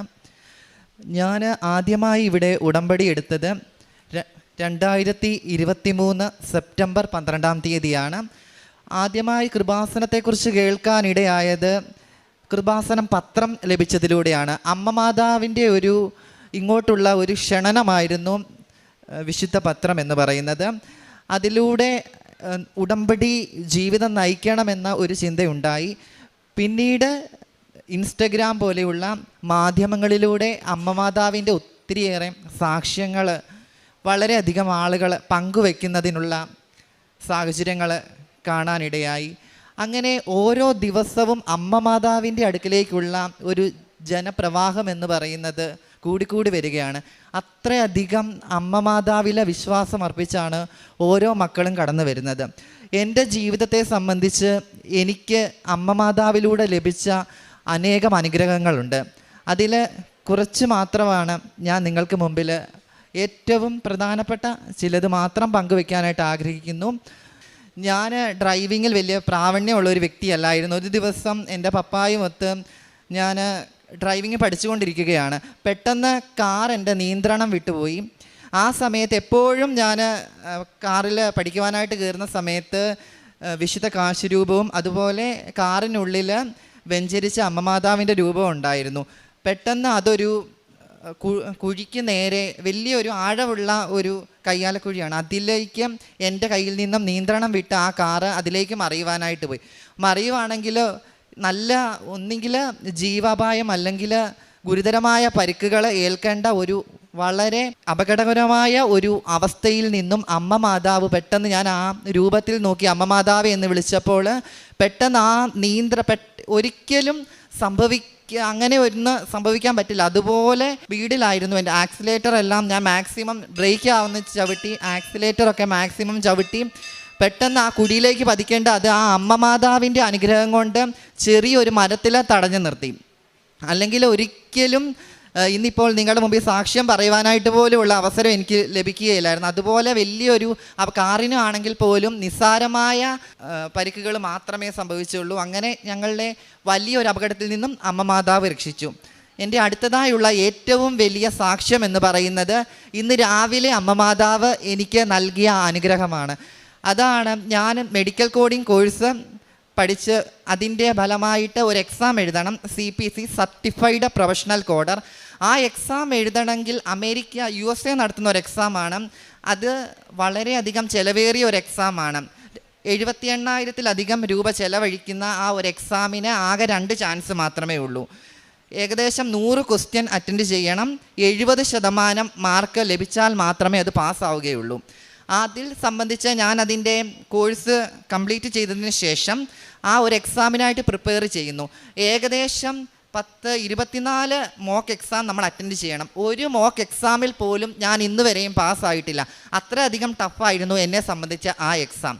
ആദ്യമായിട്ട് ഞാൻ 1ാമത്തെ ഘട്ടം എക്സാം എഴുതാനായിട്ട് ഒക്ടോബർ 8-ാം തീയതി ഡേറ്റ് എടുത്ത് ഇവിടെ വന്ന അമ്മ മാതാവിനോട് പ്രാർത്ഥിച്ചു. പക്ഷേ ആ സമയത്തും എനിക്ക് അത്ര ഒരു വിശ്വാസമോ പാസ്സാകുമോ ഇല്ലയോ ഉള്ള വലിയൊരു ആശങ്കയായിരുന്നു. എന്നാൽ ഞാൻ ഉടമ്പടി അപ്പോഴും പുതുക്കിയിരുന്നില്ല. ഇവിടെ വന്ന് പ്രാർത്ഥിച്ചു, തിരിച്ചു പോയി എക്സാം എഴുതി. പക്ഷേ ഞാൻ ആ എക്സാമിൽ ഫെയിൽ ആവുകയാണ് ചെയ്തത്. അതിൻ്റെ ഫലമായിട്ട് വീണ്ടും ആ എക്സാമിന് ഡേറ്റ് എടുക്കുന്നതിന് മുമ്പ് എനിക്ക് വളരെയധികം ആശങ്കയായിരുന്നു. ഇനിയും എൻ്റെ ജീവിതത്തിൻ്റെ ഒരു വഴിത്തിരിവായ ഒരു എക്സാമാണ്, എനിക്ക് മറ്റൊരു മാർഗ്ഗവുമില്ല. ഈ എക്സാം പാസ്സായാൽ മാത്രമേ എനിക്ക് നല്ലൊരു ജോലിക്ക് അപ്ലൈ ചെയ്യുവാനാണെങ്കിലും എൻ്റെ ജീവിതത്തിൽ മുന്നോട്ടുള്ള വളർച്ചയ്ക്ക് കാരണമാകുന്ന ഒരു സാഹചര്യം വന്നു ചേരുകയുള്ളൂ എന്നും എനിക്ക് അറിയാമായിരുന്നു. അതിൻ്റെ ഫലമായിട്ട് ഞാൻ ഇവിടെ വീണ്ടും ഈ ഡിസംബർ 1-ാം തീയതി കൃപാസനത്തിൽ വന്ന് എൻ്റെ 5-ാം തവണ ഉടമ്പടി പുതുക്കുകയാണ് ഞാൻ ചെയ്തത്. 5-ാമത്തെ ആ തവണ ഉടമ്പടി പുതുക്കുന്നതിലൂടെ ഞാൻ ഇവിടെ വരികയും ഉടമ്പടി പുതുക്കുന്നതിന് ശേഷവും എൻ്റെ മനസ്സിൽ വളരെയധികം വിഷമങ്ങളായിരുന്നു. കാരണം ഈ എക്സാം പാസ്സായില്ലെങ്കിൽ എൻ്റെ ആ ക്യാഷാണ് അവിടെ നഷ്ടപ്പെടുന്നത്. അതുപോലെ ഈ ഡിസംബർ കൊണ്ട് അവരുടെ ആ എക്സാമിൻ്റെ സിലബസുകളെല്ലാം മാറി അടുത്ത എക്സാം ജനുവരിയിലേ ഉള്ളൂ. വീണ്ടും അതിന് നമ്മൾ ആദ്യം മുതൽ വീണ്ടും ഇത്രയും എമൗണ്ട് അടയ്ക്കണം. അതുപോലെ ആ ഇത്രയും ക്യാഷ് തന്നെ ഞാൻ വളരെ കഷ്ടപ്പെട്ട് ലോൺ എടുത്താണ് അടച്ചത്. അപ്പം വീണ്ടും ഇത് എന്നെക്കൊണ്ട് ഒരിക്കലും സാധ്യമല്ല. വീണ്ടും ഇത് പുതിയതായിട്ടുള്ള കാര്യങ്ങളൊക്കെ പഠിച്ച് എഴുതുക, എൻ്റെ ചാൻസുകളെല്ലാം അവിടെ നഷ്ടപ്പെടുകയാണ്. ഒരിക്കലും ഞാൻ പാസ്സാവില്ല എന്ന് തന്നെ. കാരണം ഇതുപോലെ ഒരു മോക്ക് എക്സാം പാസ്സാകാത്ത ഒരു വ്യക്തി ഒരിക്കലും ഫൈനൽ എക്സാം പാസ്സാവില്ല. അതും അമേരിക്കൻ അസോസിയേഷൻ്റെ ഒരു എക്സാമാണ്. അപ്പോൾ അതുപോലെ ടഫായിട്ടുള്ളൊരു എക്സാമാണ്. അപ്പോൾ അതിൻ്റെ ഫലമായിട്ട് ഞാൻ ഡിസംബർ 5-ാം തീയതി 2-ാമത്തെ ഡേറ്റും അതുപോലെ എൻ്റെ ലാസ്റ്റ് അറ്റംപ്റ്റിനും ഞാൻ ഡേറ്റ് എടുത്തു. അതിൻ്റെ ഫലമായിട്ട് ഞാൻ കഴിഞ്ഞ ദിവസങ്ങളിലെല്ലാം പത്രം ഇവിടുന്ന് മേടിച്ച് അതിൻ്റെ ഉടമ്പടി എടുത്തതിൻ്റെ പുതുക്കിയതിൻ്റെ പിറ്റേ ദിവസം തന്നെ എല്ലാ വീടുകളിലും കൊണ്ടുപോയി ആ പത്രങ്ങളൊക്കെ കൊടുക്കുകയും എല്ലാവരോടും അമ്മമാരോടും പ്രായമുള്ള ആൾക്കാർക്കെല്ലാം കൊടുത്ത് ഞാൻ പ്രത്യേകം എനിക്കായിട്ട് പ്രാർത്ഥന അപേക്ഷയൊക്കെ പറയുകയും ചെയ്തു. അതിൻ്റെ ഫലമായിട്ട് ഞാൻ കഴിഞ്ഞ ദിവസം എറണാകുളത്തേക്ക് എക്സാം എഴുതാൻ പോയി. ആ സമയത്തും എനിക്ക് ഭയങ്കര ടെൻഷനാണ്. ഞാൻ ട്രെയിനിലിരിക്കുന്ന സമയത്തും എല്ലാം ഇവിടുത്തെ സാക്ഷ്യങ്ങളും ബഹുമാനപ്പെട്ട ജോസഫ് അച്ഛൻ്റെ ഉടമ്പടി ധ്യാനങ്ങളൊക്കെ മുടങ്ങാതെ കേൾക്കുന്ന വ്യക്തിയാണ്.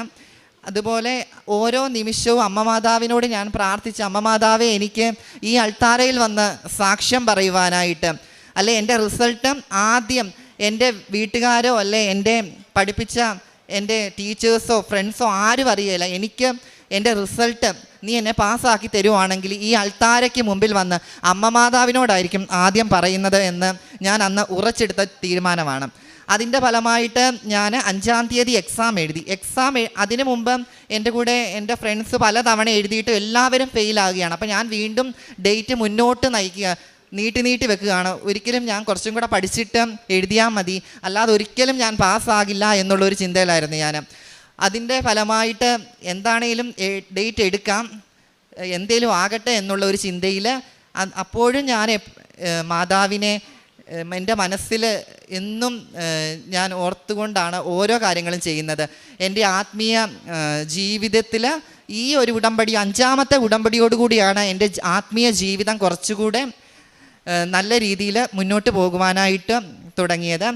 അതിൻ്റെ ഫലമായിട്ട് ഞാൻ 5-ാം തീയതി ഡേറ്റ് എടുത്ത് എക്സാം എഴുതിയിട്ടും ആ സമയത്തും എനിക്ക് ഒരു പ്രതീക്ഷയുമില്ലായിരുന്നു. കാരണം 1-ാമത്തെ അറ്റംപ്റ്റിൽ എനിക്ക് 70% മാർക്ക് ലഭിച്ചില്ല.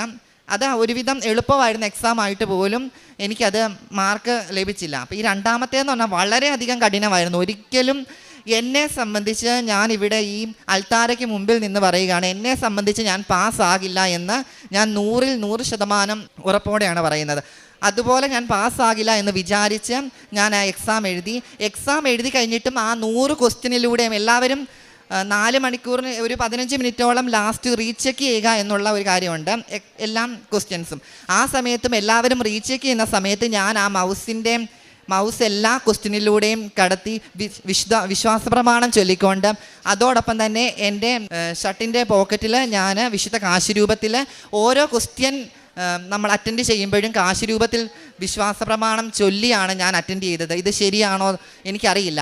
അത്രയേറെ ഞാൻ വേദനയോടെ ആ ഒരു എക്സാം ഞാൻ കംപ്ലീറ്റ് ചെയ്ത് ഇറങ്ങി.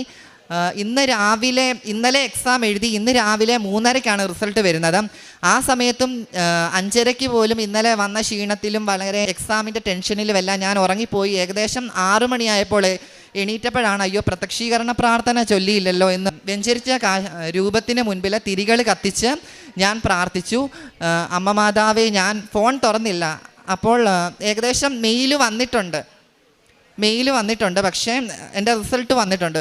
പക്ഷേ ഞാനത് തുറന്നു നോക്കിയില്ല. ഈ പ്രത്യക്ഷീകരണ പ്രാർത്ഥന ചൊല്ലി ഒരിക്കലും ഞാൻ പാസ്സാവില്ല എന്ന് തന്നെയുള്ള ഒരു ഉറപ്പായിരുന്നു എനിക്ക്. കാരണം എന്തേലും ഒരു കാരണവശാൽ അമ്മ മാതാവ് തന്ന റിസൾട്ട്, അമ്മ മാതാവ് പാസ്സാക്കാതല്ലാതെ ഒരിക്കലും ഞാൻ പാസ്സാകില്ല എന്ന് എനിക്കറിയായിരുന്നു. അപ്പം അതിനുശേഷം ഞാൻ പ്രത്യക്ഷീകരണ പ്രാർത്ഥന ചൊല്ലിയതിന് ശേഷം ആ തിരി ഊതാതെ തന്നെ ഞാൻ ആ കാശ് രൂപം എൻ്റെ നെഞ്ചോട് ചേർത്ത് ഞാൻ ഫോൺ തുറന്ന് നോക്കി.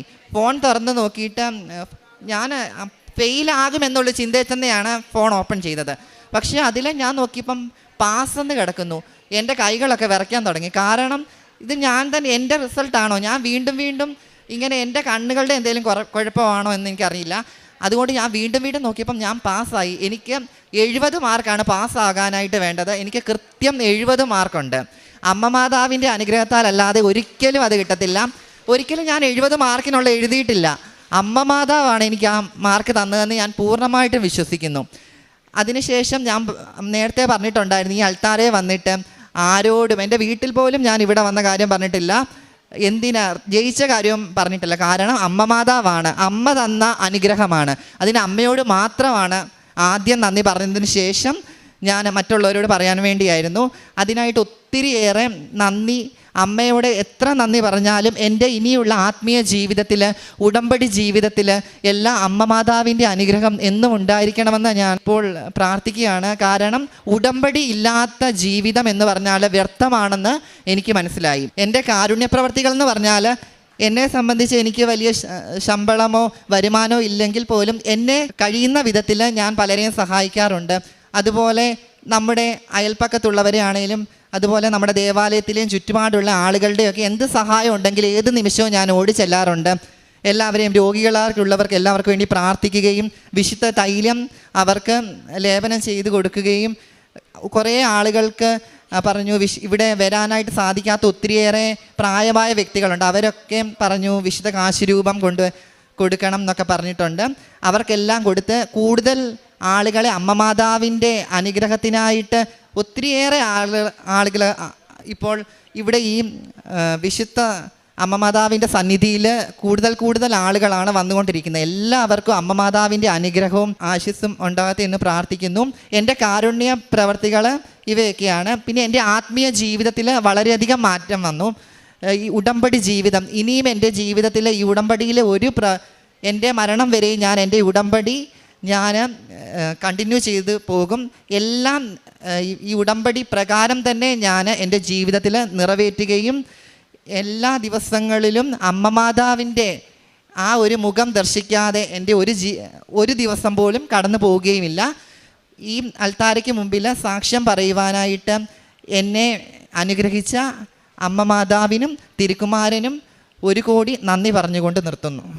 റോമ 8:28 ദൈവത്തെ സ്നേഹിക്കുന്നവർക്ക് അവിടുത്തെ പദ്ധതി അനുസരിച്ച് വിളിക്കപ്പെട്ടവർക്ക് അവിടുന്ന് സകലവും നന്മയ്ക്കായി പരിണമിപ്പിക്കുന്നു. അനൂപ് സ്കറിയ എന്ന ഈ മകൻ്റെ ഉജ്ജ്വലമായ മരിയൻ ഉടമ്പടി സാക്ഷ്യമാണ് നാം കേട്ടത്. മകൻ്റെ ഉടമ്പടി ജീവിതത്തിലേക്കുള്ള സാവധാനത്തിലുള്ള വളർച്ച, 5ാമത്തെ ഉടമ്പടി പുതുക്കുമ്പോൾ പൂർണ്ണമായും തന്നെ അമ്മ മാതാവിൻ്റെ കരങ്ങളിൽ ഏൽപ്പിച്ചു കൊടുത്തുകൊണ്ട് താൻ മെഡിക്കൽ കോഡിങ് പഠിച്ചുകൊണ്ടിരിക്കുന്നതിൻ്റെ ആദ്യത്തെ അവസരം പരാജയപ്പെട്ടു പോയി. ഒരവസരം മാത്രം ശേഷിക്കുന്നു. പിന്നീട് സിലബസ് മാറാൻ പോകുന്നു. അതുകൊണ്ട് തന്നെ ഇനി എഴുതുന്ന പരീക്ഷ ജയിച്ചാൽ തനിക്ക് മുൻപോട്ട് ഒരു മേൽഗതിയുണ്ട്, തോറ്റാൽ മറ്റെന്തെങ്കിലും കണ്ടെത്തി ജീവിതം വീണ്ടും ദുരിതപൂർണമായി പുറകോട്ടടിക്കേണ്ട സാഹചര്യമുണ്ടാവും. അത്ര വലിയ ഒരു ക്രൈസിസിലാണ് മകൻ. തൻ്റെ യുക്തി, തൻ്റെ ബുദ്ധി, തൻ്റെ കഴിവുകൾ അതിനൊക്കെ ഉപരിയായി ദൈവശക്തിയിൽ ആശ്രയിച്ചുകൊണ്ട് അമ്മ മാതാവിൻ്റെ പ്രത്യക്ഷീകരണത്തിൻ്റെ സാക്ഷിയാകുവാൻ ആഗ്രഹിച്ചുകൊണ്ട് തന്നെ പൂർണ്ണമായി ഉടമ്പടി ജീവിതത്തിലേക്ക് വിട്ടുകൊടുക്കുന്നത്. മകൻ്റെ വാക്കുകളിൽ നമ്മൾ മനസ്സിലാക്കുന്നത് അത് തന്നെയാണ്. ഉടമ്പടി ജീവിതത്തിലേക്ക് പൂർണ്ണമായി വിട്ടുകൊടുക്കുകയാണ്. അതുകൊണ്ട് എന്തൊക്കെ എങ്ങനെയൊക്കെ ചെയ്യാനാകുമോ ഉടമ്പടിയുടെ നിബന്ധനകൾ ഓരോന്നും അതിൻ്റെ സൂക്ഷ്മതയിൽ സന്തോഷത്തോടു കൂടി നിർവഹിക്കുന്നതിന് മകൻ എപ്പോഴും താല്പര്യവും തീഷ്ണതയുമുള്ളത് നാം മനസ്സിലാക്കുന്നുണ്ട്. മകൻ തന്നെ സ്വയം തിരിച്ചറിഞ്ഞ് പറയുന്നുണ്ട്, ഉടമ്പടിയില്ലാത്ത ജീവിതം വ്യർത്ഥമാണെന്ന്.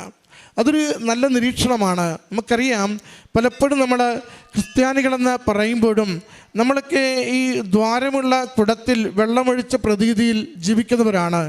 ഒന്നും ഉള്ളിൽ തങ്ങി നിൽക്കുന്നില്ല. എന്തൊക്കെ നമ്മൾ സ്വീകരിക്കുന്നതൊക്കെയും നഷ്ടപ്പെട്ടു പോകുന്നതല്ലാതെ നമ്മുടെ ജീവിതത്തിൽ ആത്മീയ ഫലങ്ങൾ നൽകുവാനാവാത്ത വിധം നമ്മൾ ദരിദ്രരും കഴിവ് കുറഞ്ഞവരും നമ്മൾ ആത്മീയ ജീവിതത്തിന് മന്ദത ബാധിച്ചവരുമായി മാറുന്നുണ്ട്. ഉടമ്പടി ജീവിതം നമ്മുടെ ആത്മീയ കഴിവുകളെ വർദ്ധിപ്പിക്കുകയാണ്.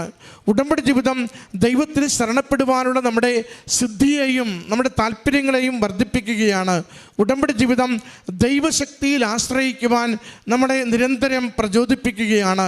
എൻ്റെ കഴിവിനപ്പുറം, എൻ്റെ അറിവിനപ്പുറം, എൻ്റെ ഓർമ്മയ്ക്കപ്പുറം, എൻ്റെ ബുദ്ധിക്കപ്പുറം എൻ്റെ കർത്താവിന് എൻ്റെ ജീവിതത്തിന് ആവശ്യമുള്ളത് തക്ക സമയത്ത് നൽകിക്കൊണ്ട് എന്നെ നയിക്കുവാൻ സാധിക്കുമെന്ന വലിയ ബോധ്യത്തിലേക്കാണ് ശരിക്കും ഉടമ്പടി ജീവിതത്തിലൂടെ ഒരു വ്യക്തി ആത്മീയ അനുഭവങ്ങളിലൂടെ കടന്നു പോകുന്നത്. അതിൻ്റെ സാക്ഷ്യമാണ് മകൻ പറയുന്നത്. ഒരു രണ്ടാമത്തെ ചാൻസിൽ, അവസാനത്തെ ചാൻസിൽ, ഏറ്റവും ശ്രമകരമായ പരീക്ഷയ്ക്ക് വേണ്ടി മകൻ തയ്യാറെടുക്കുമ്പോൾ ആദ്യം കൊടുക്കുന്ന വാക്ക്, 1, ഇത് അമ്മ മാതാവിനോട് ആദ്യമേ ഞാൻ പറയൂ. 2, അമ്മയെ ആഗ്രഹിക്കുന്നുവെങ്കിൽ മാത്രമേ ഞാൻ ജയിക്കൂ, എൻ്റെ കഴിവുകളൊന്നുമില്ല. അവൻ പറയുന്നുണ്ട്, ഞാൻ പാലിയേറ്റീവ് കെയറിൽ കാരുണ്യ പ്രവൃത്തികൾ ചെയ്തിട്ടാണ് ഈ പരീക്ഷ എഴുതുവാനായിട്ട് പോയത്. എൻ്റെ കയ്യിലുണ്ടായിരുന്ന എല്ലാ കൃപാസന പത്രവും അത് ദൈവസ്നേഹത്തോടുകൂടി മറ്റുള്ളവരോട് അമ്മ മാതാവിനെക്കുറിച്ച് പറഞ്ഞു കൊടുത്തിട്ടാണ് ഞാൻ പരീക്ഷ എഴുതുവാൻ പോയത്. ചെന്നിട്ടോ ഞാൻ ഓരോ ചോദ്യത്തിന് മുമ്പും, ഓരോ ചോദ്യത്തിൻ്റെ ഉത്തരത്തിന് മുമ്പും ഞാൻ എൻ്റെ അമ്മ മാതാവിൻ്റെ ആ കാശുരൂപത്തിൽ സ്പർശിച്ചുകൊണ്ട്, എൻ്റെ അറിവിനും ബുദ്ധിയിലുമുള്ളതല്ല, ഉത്തരം പോലും എനിക്കറിയില്ല, അമ്മ കൂടെ വേണമേ എന്ന് പറഞ്ഞുകൊണ്ട് ഓരോ ചോദ്യത്തിനും ആൻസർ ചെയ്തത് അവൻ സൂചിപ്പിക്കുന്നുണ്ട്. അവസാനം എല്ലാവരും തിടുക്കത്തിന് വായിച്ചു നോക്കുമ്പോൾ അവൻ പറയുന്നുണ്ട്, ഒരിക്കൽ കൂടി എൻ്റെ മൗസ് ഉപയോഗിച്ച് 1 മുതൽ 100 വരെയുള്ള ചോദ്യങ്ങളിലൂടെ ഞാനിങ്ങനെ മൗസ് കൊണ്ടുപോകുമ്പോൾ വിശ്വാസ പ്രമാണം ചൊല്ലിയിട്ട് ദൈവശക്തിയാൽ ഞാൻ ഈ എഴുതിയിരിക്കുന്നത് ഓരോന്നും എനിക്ക് ശരിയാകും വിധം അമ്മ മാതാവും ഈശോയും സഹായിക്കണമെന്ന് പ്രാർത്ഥിച്ചിരുന്നുവെന്ന്.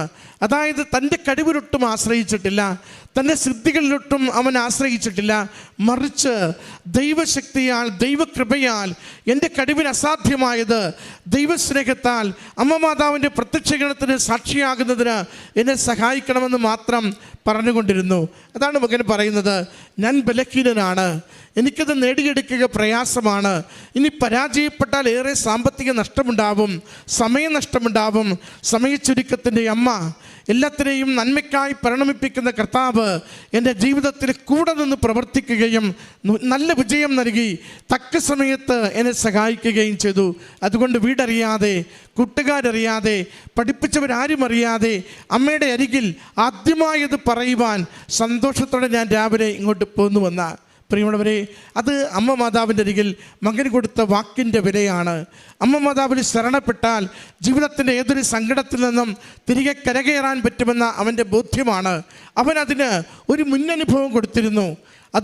ഒരു ഡ്രൈവിംഗ് യാത്രയ്ക്കിടയിൽ ബ്രേക്കിന് പകരം ആക്സിലേറ്റർ ചവിട്ടി വാഹനം കൈനിയന്ത്രണം വിട്ടു പോകുമ്പോൾ അവൻ പറയുന്നുണ്ട്, ഞാൻ പോലും അറിയാതെ, ഒരുപക്ഷെ ഇവിടെ നിൽക്കാൻ പോലും എനിക്ക് കഴിവില്ലാത്ത വിധം തളർന്നു പോകും വിധം അപകടത്തിൽ പരിക്കേറ്റ് കിടക്കേണ്ട ഞാൻ അമ്മ മാതാവ് സുരക്ഷിതമായി ഒരു ചെറിയ മരത്തിൽ കൊണ്ടുവന്ന് വാഹനം മുട്ടിച്ച് എല്ലാ അപകടത്തിൽ നിന്നും സംരക്ഷിച്ചുവെന്ന. അതുകൊണ്ട് ഉടമ്പടി ജീവിതം നമുക്കെന്നും സംരക്ഷണത്തിൻ്റെ ജീവിതമാണ്. ഉടമ്പടി ജീവിതം നമുക്ക് കഴിവിനപ്പുറം നമുക്ക് അനുഗ്രഹങ്ങൾ നൽകി നമ്മുടെ മേൽഗതിയിലേക്ക് നയിക്കുന്ന ജീവിതമാണ്.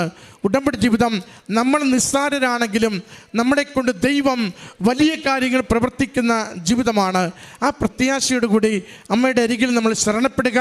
സർവ്വവും നന്മയ്ക്കായി അമ്മ മാതാവ് ഈശോയിലൂടെ നമുക്ക് പരിണമിപ്പിച്ച് അനുഗ്രഹിച്ചു തരും.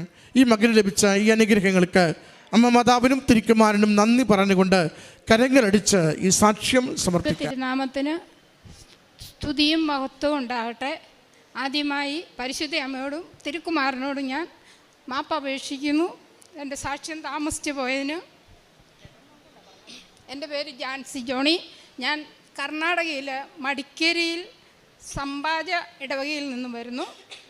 എൻ്റെ സാക്ഷ്യം എന്താണെന്ന് വെച്ചാൽ, ഞാൻ ആദ്യമായി ഉടമ്പടി എടുത്തത് ഓഗസ്റ്റ് 22, 2022 ഓഗസ്റ്റ് 2-ാം തീയതിയാണ് ഞാനിവിടെ വന്ന് ഉടമ്പടി എടുത്തത്. എനിക്ക് ആരും പറഞ്ഞിട്ടല്ല, ഒരു രാത്രിയിൽ പരിശുദ്ധ അമ്മ എൻ്റെ അടുത്ത് വന്ന് അതുപ്രകാരം എനിക്ക് എന്തോ ഒരു ബുദ്ധിമുട്ട് തോന്നി. അങ്ങനെ യൂട്യൂബിലൂടെ ഞാൻ യൂട്യൂബ് ഓൺ ചെയ്തപ്പം അച്ഛൻ്റെ ക്ലാസ്സും പിന്നെ ഒരുപാട് എന്നെപ്പോലെ വേദന അനുഭവിക്കുന്ന ഒരുപാട് അമ്മമാരുടെ സാക്ഷ്യവും ഞാൻ കേട്ടു. അങ്ങനെ എനിക്ക് ഇവിടെ വരണം, ഇവിടെ വന്ന് സാക്ഷ്യപ്പെടുത്തണമെന്ന് ആഗ്രഹം വന്നു. ഉടമ്പടി എടുത്തു. ഉടമ്പടി എന്താണെന്നൊന്നും അറിയില്ല. ഇവിടെ വന്ന് ഒരു യന്ത്രം പോലെ ഞാൻ നടന്നു. എല്ലാ കാര്യങ്ങളിലും എന്നെ പരിശുദ്ധ അമ്മ സഹായിച്ചു. ഞാൻ ഉടമ്പടി എടുത്തു പോയി. അന്നു മുതൽ ഇന്നോളം ഇനി എൻ്റെ ജീവിതാന്ത്യം വരെ ഞാൻ ഉടമ്പടിയിൽ തന്നെ ജീവിക്കുമെന്ന് അമ്മയോട് വാഗ്ദാനം ചെയ്തിട്ടുണ്ട്. അതുപോലെ ഉടമ്പടിയിൽ ഇരിക്കുമ്പോൾ തന്നെ ഒരുപാട് സഹനങ്ങളും ബുദ്ധിമുട്ടുകളും എല്ലാം വന്നിട്ടുണ്ട്. ആ സമയത്തൊക്കെ ഞാൻ ഈശോയെ മുറുകെ പിടിക്കും. അമ്മയോട് ഞാൻ പറയും, കഷ്ടതയുടെ അപ്പവും ക്ലേശത്തിൻ്റെ ജലവും തന്നാലും നിൻ്റെ ഗുരു നിന്നിൽ നിന്നും മറിഞ്ഞിരിക്കില്ല എന്ന് കർത്താവിൻ്റെ അരുളപ്പാടുള്ളതുപോലെ ഞാൻ അങ്ങനെ വിശ്വസിച്ചു. ഒരുപാട് സഹനങ്ങളിലൂടെ കടന്നുപോയെങ്കിലും കർത്താവിൻ്റെ കരം മുറുകെ പിടിച്ച് മുമ്പോട്ട് പോയി. ജപ്തി നടപടി വന്നിട്ടുണ്ടായിരുന്നു. ആ ജപ്തി നടപടിയിൽ ഞാൻ അച്ഛൻ്റെ അടുത്ത് വന്നു. അച്ഛനോട് പറഞ്ഞു. അച്ഛൻ തലയിൽ കൈവച്ച് പ്രാർത്ഥിച്ച് എനിക്കൊരു കാശുരൂപം തന്നിട്ട് തോളെ തട്ടിയിട്ട് പറഞ്ഞു പൊയ്ക്കൊള്ളാൻ പറഞ്ഞു. അങ്ങനെ ഞാൻ വന്നു. ജപ്തിയിൽ നിന്ന് ഞങ്ങളുടെ സ്ഥലം വിറ്റു. എനിക്ക് ജപ്തിയും കടങ്ങളെല്ലാം മാറിക്കിട്ടി.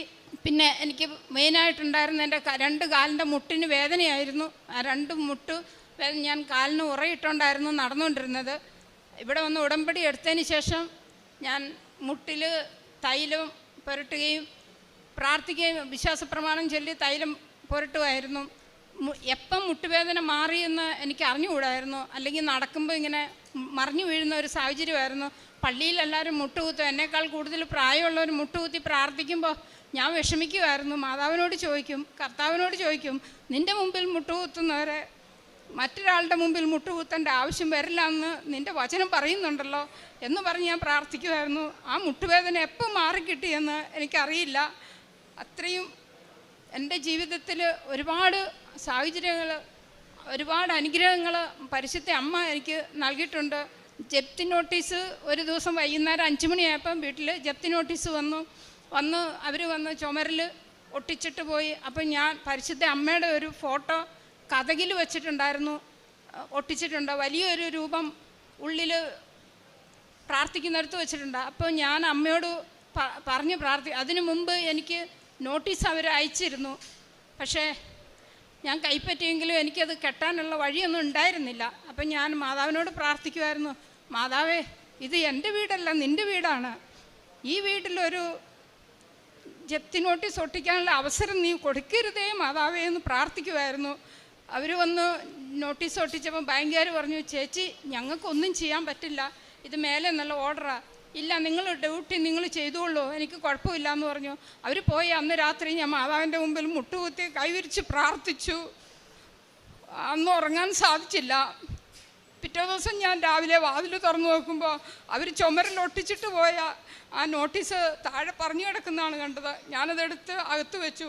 ഞാനല്ലാതെ മറ്റൊരാളും ആ ജപ്തി നോട്ടീസ് കണ്ടിരുന്നില്ല. എൻ്റെ അയൽവാസികളൊക്കെ കണ്ടെങ്കിൽ അവരെന്നെ കളിയാക്കും, നീ വലിയ ഭക്തിയല്ലേ, പ്രാർത്ഥനക്കാരിയല്ല, പിന്നെന്താ നിൻ്റെ വീട്ടിൽ നോട്ടീസ് ഒട്ടിച്ച് എന്നൊക്കെ അവർ ചോദിച്ച് കളിയാക്കും. പക്ഷേ അതിനൊന്നും എൻ്റെ പരിശുദ്ധ അമ്മ എന്നെ അനുവദിച്ചില്ല. ആരും കണ്ടിട്ടില്ല. 6 മാസം അവർ പറഞ്ഞു, 15 ദിവസത്തിനുള്ളിൽ പൈസ കെട്ടിയില്ല എങ്കിൽ, 10 ലക്ഷം രൂപ കെട്ടിയില്ല എങ്കിൽ വീടിന് ഞങ്ങൾ ലോക്ക് ചെയ്യും, പിന്നെ നിങ്ങൾക്ക് അകത്ത് കയറാൻ പറ്റില്ല എന്ന് പറഞ്ഞു. ഞാൻ അന്ന് മുതൽ അമ്മയോട് പ്രാർത്ഥിക്കുന്നുണ്ടായിരുന്നു, അമ്മ മാതാവ് ഇതിനൊരു വഴി എനിക്ക് കാണിച്ചു തരണമേ എന്ന്. എന്നിട്ട് 6 മാസമായിട്ടും ജപ്തി ആരും വന്നില്ല. ഞാൻ സമാധാനത്തോടെ മാതാവിൻ്റെ മുമ്പിൽ പ്രാർത്ഥിച്ചു. ഞാൻ ആ ജപ്തി നോട്ടീസുമായി അച്ഛൻ്റെ അടുത്ത് വന്നു. അച്ഛൻ്റെ കയ്യിൽ കൊടുത്ത് പ്രാർത്ഥിച്ചപ്പോൾ അച്ഛൻ കാശുരൂപം വെഞ്ചരിച്ച് തന്നു. പിന്നെ എൻ്റെ തോളത്ത് തട്ടിയിട്ട് പറഞ്ഞു, പൊയ്ക്കോ, കുഴപ്പമൊന്നുമില്ല എന്ന് പറഞ്ഞു. ഞാൻ അതുകൊണ്ടുപോയി പറമ്പിൽ സ്ഥാപിച്ചു. എന്നിട്ട് വിശ്വാസപ്രമാണം ചൊല്ലി ഉപ്പും വെതറി ഒരാൾ വന്ന്, ഒരാഴ്ച കഴിഞ്ഞപ്പോൾ ഒരാൾ വന്ന് സ്ഥലം കച്ചവടമാക്കി. അയാൾ സെപ്റ്റംബർ 15-ാം തീയതി നമുക്ക് രജിസ്ട്രേഷൻ നടത്താമെന്ന് പറഞ്ഞു. പിന്നെ അയാൾ വന്നിട്ടേ ഇല്ല. അപ്പോൾ എനിക്ക് ഭയങ്കര വിഷമമായി. ഞാൻ മോനോട് പറഞ്ഞു, എന്ത് ചെയ്യും മോനെ? അപ്പോൾ അവൻ പറഞ്ഞു, അമ്മേ നമുക്ക് ലോട്ടറി പോലെ നടത്താം, ലോട്ടറി ടിക്കറ്റ് അടിക്കുന്ന പോലെ അങ്ങനെ ചെയ്യാം. ഒരു ടിക്കറ്റിന് 200 രൂപ പ്രകാരം അങ്ങനെ പഞ്ചായത്തിലും തഹസിൽദാരുടെ അടുത്തൊക്കെ പോയി പെർമിഷൻ മേടിച്ച് ഞങ്ങൾ എത്രയും പെട്ടെന്ന് അത് വർക്ക് നടന്നു. ടിക്കറ്റ് വിറ്റു.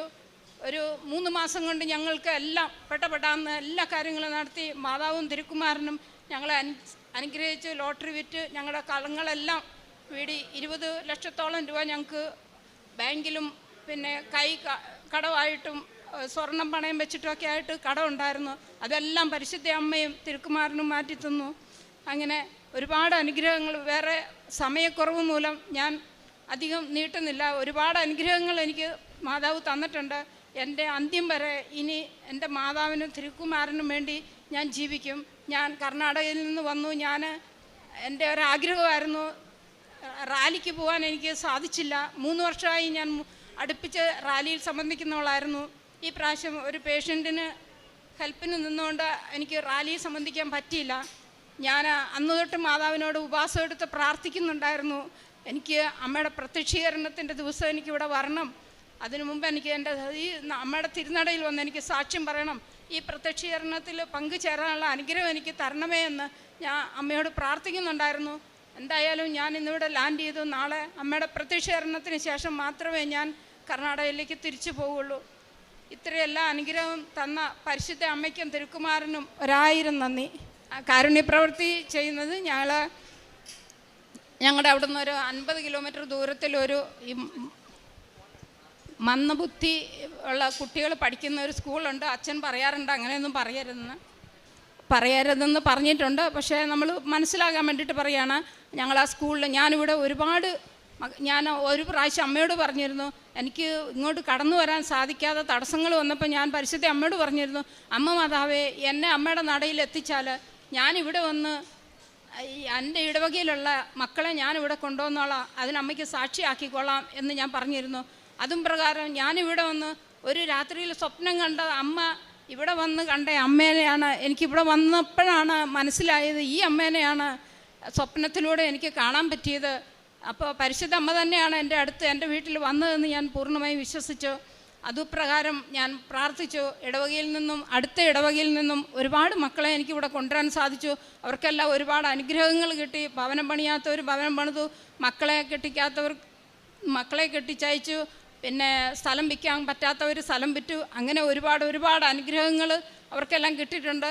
അവരുടെ എല്ലാ നാമത്തിലും അമ്മ മാതാവ് അവർക്കെല്ലാം നേടിക്കൊടുത്ത അനുഗ്രഹങ്ങൾക്ക് ഞാൻ നന്ദി പറയുന്നു. ആത്മീയമായി കുർബാന ഞങ്ങളുടെ അവിടെ ഇടവകയിൽ ഞായറാഴ്ച ദിവസങ്ങളിൽ മാത്രമേ കുർബാനയുള്ളൂ. അച്ഛൻ 2 ഇടവകയിലും കൂടെ ഒരച്ഛനേ ഉള്ളൂ. അപ്പോൾ ആഴ്ചയിൽ ഒരു കുർബാനയാണ്. പിന്നെ ഇടക്കുർബാന എന്തെങ്കിലും ആ സാഹചര്യത്താൽ വന്നെങ്കിൽ മാത്രമേ ഉള്ളൂ. അല്ലാതെ എല്ലാ കുർബാനയും ഞായറാഴ്ച കുർബാന ഞാൻ മുടക്കാറില്ല. അതുപോലെ പ്രാർത്ഥനയും പിന്നെ സഹായങ്ങളാണെങ്കിലും എന്നാൽ കഴിയുന്ന സഹായം ഞാൻ മറ്റുള്ളവർക്ക് കൊടുക്കും. ഞങ്ങൾ ആ ഡ്രസ്സാണെങ്കിലും ഒരു പ്രാവശ്യം ഞങ്ങളുടെ വീടിൻ്റെ അടുത്തുള്ള ഒരു വീട്ടിലെ ഒരു കുട്ടിയുടെ കുറേ ഡ്രസ്സുകളുണ്ടായിരുന്നു, പുതിയ ഡ്രസ്സായിരുന്നു. അപ്പോൾ അവരെന്നോട് പറഞ്ഞു, ഞാൻ പറഞ്ഞു അവരോട് നിങ്ങളത് കളയണ്ട, ഞാനത് കൊണ്ടുപോയി കൊടുത്തോളാം എന്ന് പറഞ്ഞു. ഞാനത് കഴുകി ഉണങ്ങി ഇസ്തിരിയിട്ട് ഇവിടെ കൊണ്ടുവന്ന് ഏൽപ്പിച്ചു, ഈ ഓഫീസിൽ കൊണ്ടുവന്ന് ഏൽപ്പിച്ചിരുന്നു. അതുപോലെ ഞാൻ അവിടെയും ഒരുപാട് പേർക്ക് അങ്ങനെ കൊടുക്കാറുണ്ട്. എൻ്റെ അടുത്തില്ലെങ്കിലും ഞാൻ മറ്റുള്ളവരോട് വാങ്ങിച്ച് അവരോട് പറയും, വെറുതെ കത്തിച്ച് കളയരുതേ, വേസ്റ്റ് ആക്കരുതേ, ഇത് അർഹിക്കുന്ന ഒരുപാട് മക്കളുണ്ട്, അവർക്ക് നമുക്ക് കൊടുക്കാൻ പറ്റും, ആ മക്കളിലൂടെ അമ്മേനെ അറിയാൻ പറ്റും, അതുകൊണ്ട് നിങ്ങളതൊന്നും നശിപ്പിക്കരുതെന്ന് പറയും. അങ്ങനെ പിന്നെ സാമ്പത്തികമായിട്ട് സഹായിക്കാറുണ്ട്. മന്ദബുദ്ധി സ്കൂളിൽ ഞാനിവിടെ കൂട്ടിക്കൊണ്ടുവന്ന മക്കളും ഞങ്ങളെല്ലാവരും കൂടി അവിടെ സ്കൂളിൽ പോയി ആ മക്കളെ കാണുകയും അവർക്ക് ഒരു നേരത്തെ ഭക്ഷണം കൊടുക്കുകയും അവരോടൊപ്പം ഞങ്ങൾ ഭക്ഷണം കഴിക്കുകയും സന്തോഷമായിട്ട് പിരിയുകയും ചെയ്തു. അങ്ങനെ പിന്നെ ക്യാൻസർ രോഗികളുടെ പേഷ്യൻസിനെയൊക്കെ അന്വേഷിച്ച് അവരുടെ ഭവനത്തിൽ പോവുകയും അവർക്ക് വേണ്ട സഹായങ്ങൾ ഞങ്ങളാലാകുന്ന പിരിവെടുത്ത് അവർക്ക് സഹായിക്കാറുണ്ട്. ഇത്രയൊക്കെയാണ് ഞാൻ ചെയ്ത നന്മകൾ. എൻ്റെ പരിശുദ്ധ അമ്മയ്ക്കും തിരുക്കുമാരനും 1000 നന്ദി. ഇന്നീ ദിവസം ഇവിടെ സാക്ഷ്യപ്പെടുത്തുവാൻ എന്നെ ഇവിടെ നിർത്തിയതിന് അമ്മയ്ക്ക് 1000 നന്ദി പറയുന്നു. കഷ്ടതയിൽ ഞാൻ കർത്താവിനെ വിളിച്ചപേക്ഷിച്ചു. എൻ്റെ ദൈവത്തോട് ഞാൻ സഹായത്തിനായി നിലവിളിച്ചു. അവിടുന്ന് തൻ്റെ ആലയത്തിൽ നിന്ന് എൻ്റെ അപേക്ഷ കേട്ടു. എൻ്റെ നിലവിളി അവിടുത്തെ കാതുകളിലെത്തി. സങ്കീർത്തനം 18:6. ജാൻസി ജോണി എന്ന സഹോദരി തൻ്റെ ഉടമ്പടി ജീവിതത്തിൽ ഈശോയും മാതാവും കനിഞ്ഞു നൽകിയ അനുഗ്രഹത്തെ പറ്റിയാണ് ഉള്ള സാക്ഷ്യമാണ് നമ്മളിപ്പോൾ കേട്ടത്. മരിയൻ ഉടമ്പടി ചെയ്യുന്നവർ ഉടമ്പടി പാലിക്കുമ്പോൾ വചനത്തിന് സാക്ഷികളായി ജീവിക്കാൻ ശ്രമിക്കുകയാണ്. ഉടമ്പടി നിബന്ധനകളനുസരിച്ച് അത് പാലിക്കുമ്പോൾ നമ്മളും പരിശുദ്ധ അമ്മയെപ്പോലെ വാഗ്ദാന പേടകമായി മാറുന്നു. ദൈവ സാന്നിധ്യം അനുഭവേദ്യമാകുന്നു. ഈ മകളുടെ ജീവിതത്തിലെ ഏറ്റവും പ്രധാനപ്പെട്ട ഒരു കാര്യമാണ് ജപ്തി നോട്ടീസ്. ജപ്തി കിട്ടിയപ്പോൾ വീടിൻ്റെ മുൻപിൽ വന്ന് ആ പേപ്പർ ഇട്ടപ്പോൾ ഈ മകൾ പറഞ്ഞത്, എൻ്റെ വീടല്ല അമ്മേ, നിൻ്റെ വീടാണിതെന്ന്. എല്ലാം പരിശുദ്ധ അമ്മയ്ക്ക് അങ്ങ് വിട്ടുകൊടുക്കുകയാണ്. ഈശോയും അമ്മയുമാണ് നമ്മുടെ ജീവിതത്തിലുള്ളത്, നമ്മുടെ ഭവനത്തിലുള്ളത്. അതുകൊണ്ടാണ് ഈ മകൾക്ക് അങ്ങനെ പറയുവാൻ സാധിച്ചത്, ഇതെൻ്റെ വീടല്ല അമ്മേ, അമ്മയുടെ വീടാണെന്ന്. ഇങ്ങനെയൊക്കെ പറയുമ്പോൾ അമ്മയ്ക്ക് എങ്ങനെ നോ പറയാൻ പറ്റും? ഇല്ല, തരില്ല എന്ന് പറയാൻ പറ്റും. ഈ മകൾ ജപ്തി നോട്ടീസുമായിട്ടാണ് അച്ഛൻ്റെ അടുത്ത്, ജോസഫ് അച്ഛൻ്റെ അടുത്ത് ബ്ലെസ്സിങ്ങിനായിട്ട് വന്നത്. അച്ഛൻ പ്രാർത്ഥിച്ചു പറഞ്ഞു, പൊയ്ക്കോ, കുഴപ്പമില്ല. ഇതെല്ലാം ഈശോ അല്ലാതെ മറ്റാർക്കാണ് ഇങ്ങനെയൊരു വാക്ക് പറയുവാൻ സാധിക്കുന്നത്? ആ രാത്രി മുഴുവൻ ഈ മകൾ പ്രാർത്ഥിച്ചു. ജപ്തി നോട്ടീസ് നമുക്കറിയാം, അവരത് വയ്ക്കുമ്പോൾ നല്ല ക്ലിയറായിട്ട് വളരെ സ്ട്രോങ് ആയിട്ടാണ് അത് ഒട്ടിച്ചു വയ്ക്കുന്നത്. പക്ഷെങ്കിൽ അന്ന് ആ രാത്രിയിൽ തന്നെ ആ പേപ്പർ ജപ്തി നോട്ടീസ് താഴെ പോയി. ഈ മകൾ പറഞ്ഞു, അതിൻ്റെ അടുത്ത് തന്നെ പരിശുദ്ധ അമ്മ മാതാവിൻ്റെ പടമുണ്ടായിരുന്നു. ഞാൻ അന്ന് പ്രാർത്ഥിച്ചതുപോലെ തന്നെ, അമ്മ ഇതെൻ്റെ വീടല്ല, നിൻ്റെ വീടാണ്. ഒരുപക്ഷെ അമ്മ ഈ മകളുടെ പ്രാർത്ഥന കേട്ട് ആ പേപ്പർ താഴെ വീണു. ആ പേപ്പർ എടുത്ത് വെച്ചത് പറിക്കുവാൻ അനുവാദമില്ല, നമുക്കറിയാവുന്നതാണ്. ആ പേപ്പർ മകളെടുത്ത് അകത്ത് വെച്ചു. പിന്നീട് ഒരിക്കലും 15 ദിവസത്തെ ഡേറ്റാണ് പറഞ്ഞിരുന്നത്. പിന്നെ അവരവിടെ ഈ പേപ്പറിന് ജപ്തിക്കായിട്ട് വന്നില്ല. സമയ ചുരുക്കത്തിൻ്റെ അമ്മ, നമ്മുടെ എല്ലാ കാര്യങ്ങളിലും ശ്രദ്ധാലുവായ അമ്മ എല്ലാം തൻ്റെ പുത്രനോട് ചെന്ന് പറഞ്ഞിട്ടുണ്ട്. അതിന് പ്രകാരം ഭയമില്ലാതെ വിശ്വാസത്തോടെ ഈ മകൾ പ്രാർത്ഥനയിൽ മുന്നോട്ട് പോയി. പിന്നീട് അവർക്ക് ആ സ്ഥലം വിറ്റ് ജപ്തിയുടെ എല്ലാ കാര്യങ്ങളും പേപ്പർ വർക്ക് മുന്നോട്ട് പോകാനും കടങ്ങളെല്ലാം അടയ്ക്കുവാനും സാധിച്ചു. ഇതെല്ലാം ഉടമ്പടി മക്കൾക്ക് സ്വന്തം ഈശോയോടും അമ്മയോടും ചെന്ന് പറയുമ്പോൾ അവർക്ക് മാത്രമേ ഇതൊക്കെ നടത്തി കൊടുക്കുവാൻ സാധിക്കുകയുള്ളൂ. നമ്മൾ തന്നെ അതിശയിച്ചു പോവും, എങ്ങനെ ഇതൊക്കെ സാധിക്കുന്നത്?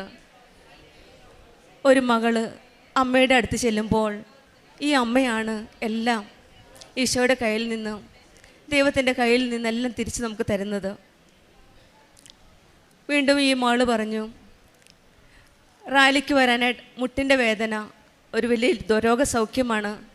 എല്ലാവരും മുട്ട് നിന്ന് പ്രാർത്ഥിക്കുമ്പോൾ എനിക്കും പ്രാർത്ഥിക്കണം. ഉടമ്പടി വസ്തുക്കളുടെ ഉപയോഗം മൂലം മാത്രമാണ് ഈ മകളുടെ മുട്ടിൻ്റെ വേദന സൗഖ്യമായത്. ഇപ്പോൾ മുട്ടുകുത്തി പ്രാർത്ഥിക്കണമെന്നായിരുന്നു അമ്മയുടെ ആഗ്രഹം. അതും പരിശുദ്ധ അമ്മ കേട്ടു. ഈശോ അതെല്ലാം നടത്തി കൊടുത്തു. അഖണ്ഡ ജപമാല റാലിക്ക് വരാൻ ഒരാഗ്രഹമുണ്ടായിരുന്നു. വീണ്ടും അടുത്ത ഡേറ്റ് ഡിസംബർ 7, അമ്മ പ്രത്യക്ഷപ്പെട്ട ദിവസം. അമ്മയുടെ അടുത്ത് വന്ന് അമ്മയ്ക്ക് നന്ദി പറയാനുള്ള ആഗ്രഹം. ഇതിൽ കൂടുതൽ നമുക്ക് എന്താണ് കാണേണ്ടത്? ഈശോയും അമ്മയും നമ്മുടെ ജീവിതത്തിൽ നമ്മുടെ ഓരോ കാര്യങ്ങളും നമ്മൾ ചിന്തിക്കുന്നതിന് മുൻപ് തന്നെ നമ്മുടെ ആഗ്രഹം അനുസരിച്ച് ഈശോയും പരിശുദ്ധ അമ്മയും എല്ലാം നടത്തി കൊടുക്കുന്ന ഒരു ദൈവമാണ് നമുക്കുള്ളത്. കൃപാസനത്തിൻ്റെ അടുത്ത് ആര് കണ്ണീരോട് കൂടി വന്നാലും കണ്ണീര് തുടച്ചിട്ട് അമ്മ വിടാറുള്ളൂ. ആ അമ്മയുടെ അരികിലേക്കാണ് നമ്മളും ഉടമ്പടിയിൽ കൂടെ നമ്മുടെ എല്ലാ പ്രാർത്ഥനകളുമായി ഇന്ന് ഇവിടെ വന്നിരിക്കുന്നത്. നമുക്കും നമ്മുടെ എല്ലാ പ്രാർത്ഥനകളും ഈശോയുടെ കരങ്ങളിൽ സമർപ്പിച്ച് പരിശുദ്ധ അമ്മയുടെ മധ്യസ്ഥത തേടാം. ഈ മകൾക്ക്, ജാൻസി ജോണി എന്ന മകൾക്ക് ഈശോയിൽ നിന്ന് അനുഗ്രഹം കിട്ടിയ ഈശോയിൽ നിന്ന് ലഭിച്ച എല്ലാ അനുഗ്രഹങ്ങൾക്കും, പരിശുദ്ധ അമ്മയുടെ അനുഗ്രഹങ്ങൾക്കും, മധ്യസ്ഥത വഴി ലഭിച്ച എല്ലാ അനുഗ്രഹങ്ങൾക്കും കൈകളടിച്ച് നമുക്ക് നന്ദി പറയാം. യേശുവേ നന്ദി, യേശുവേ സ്തുതി.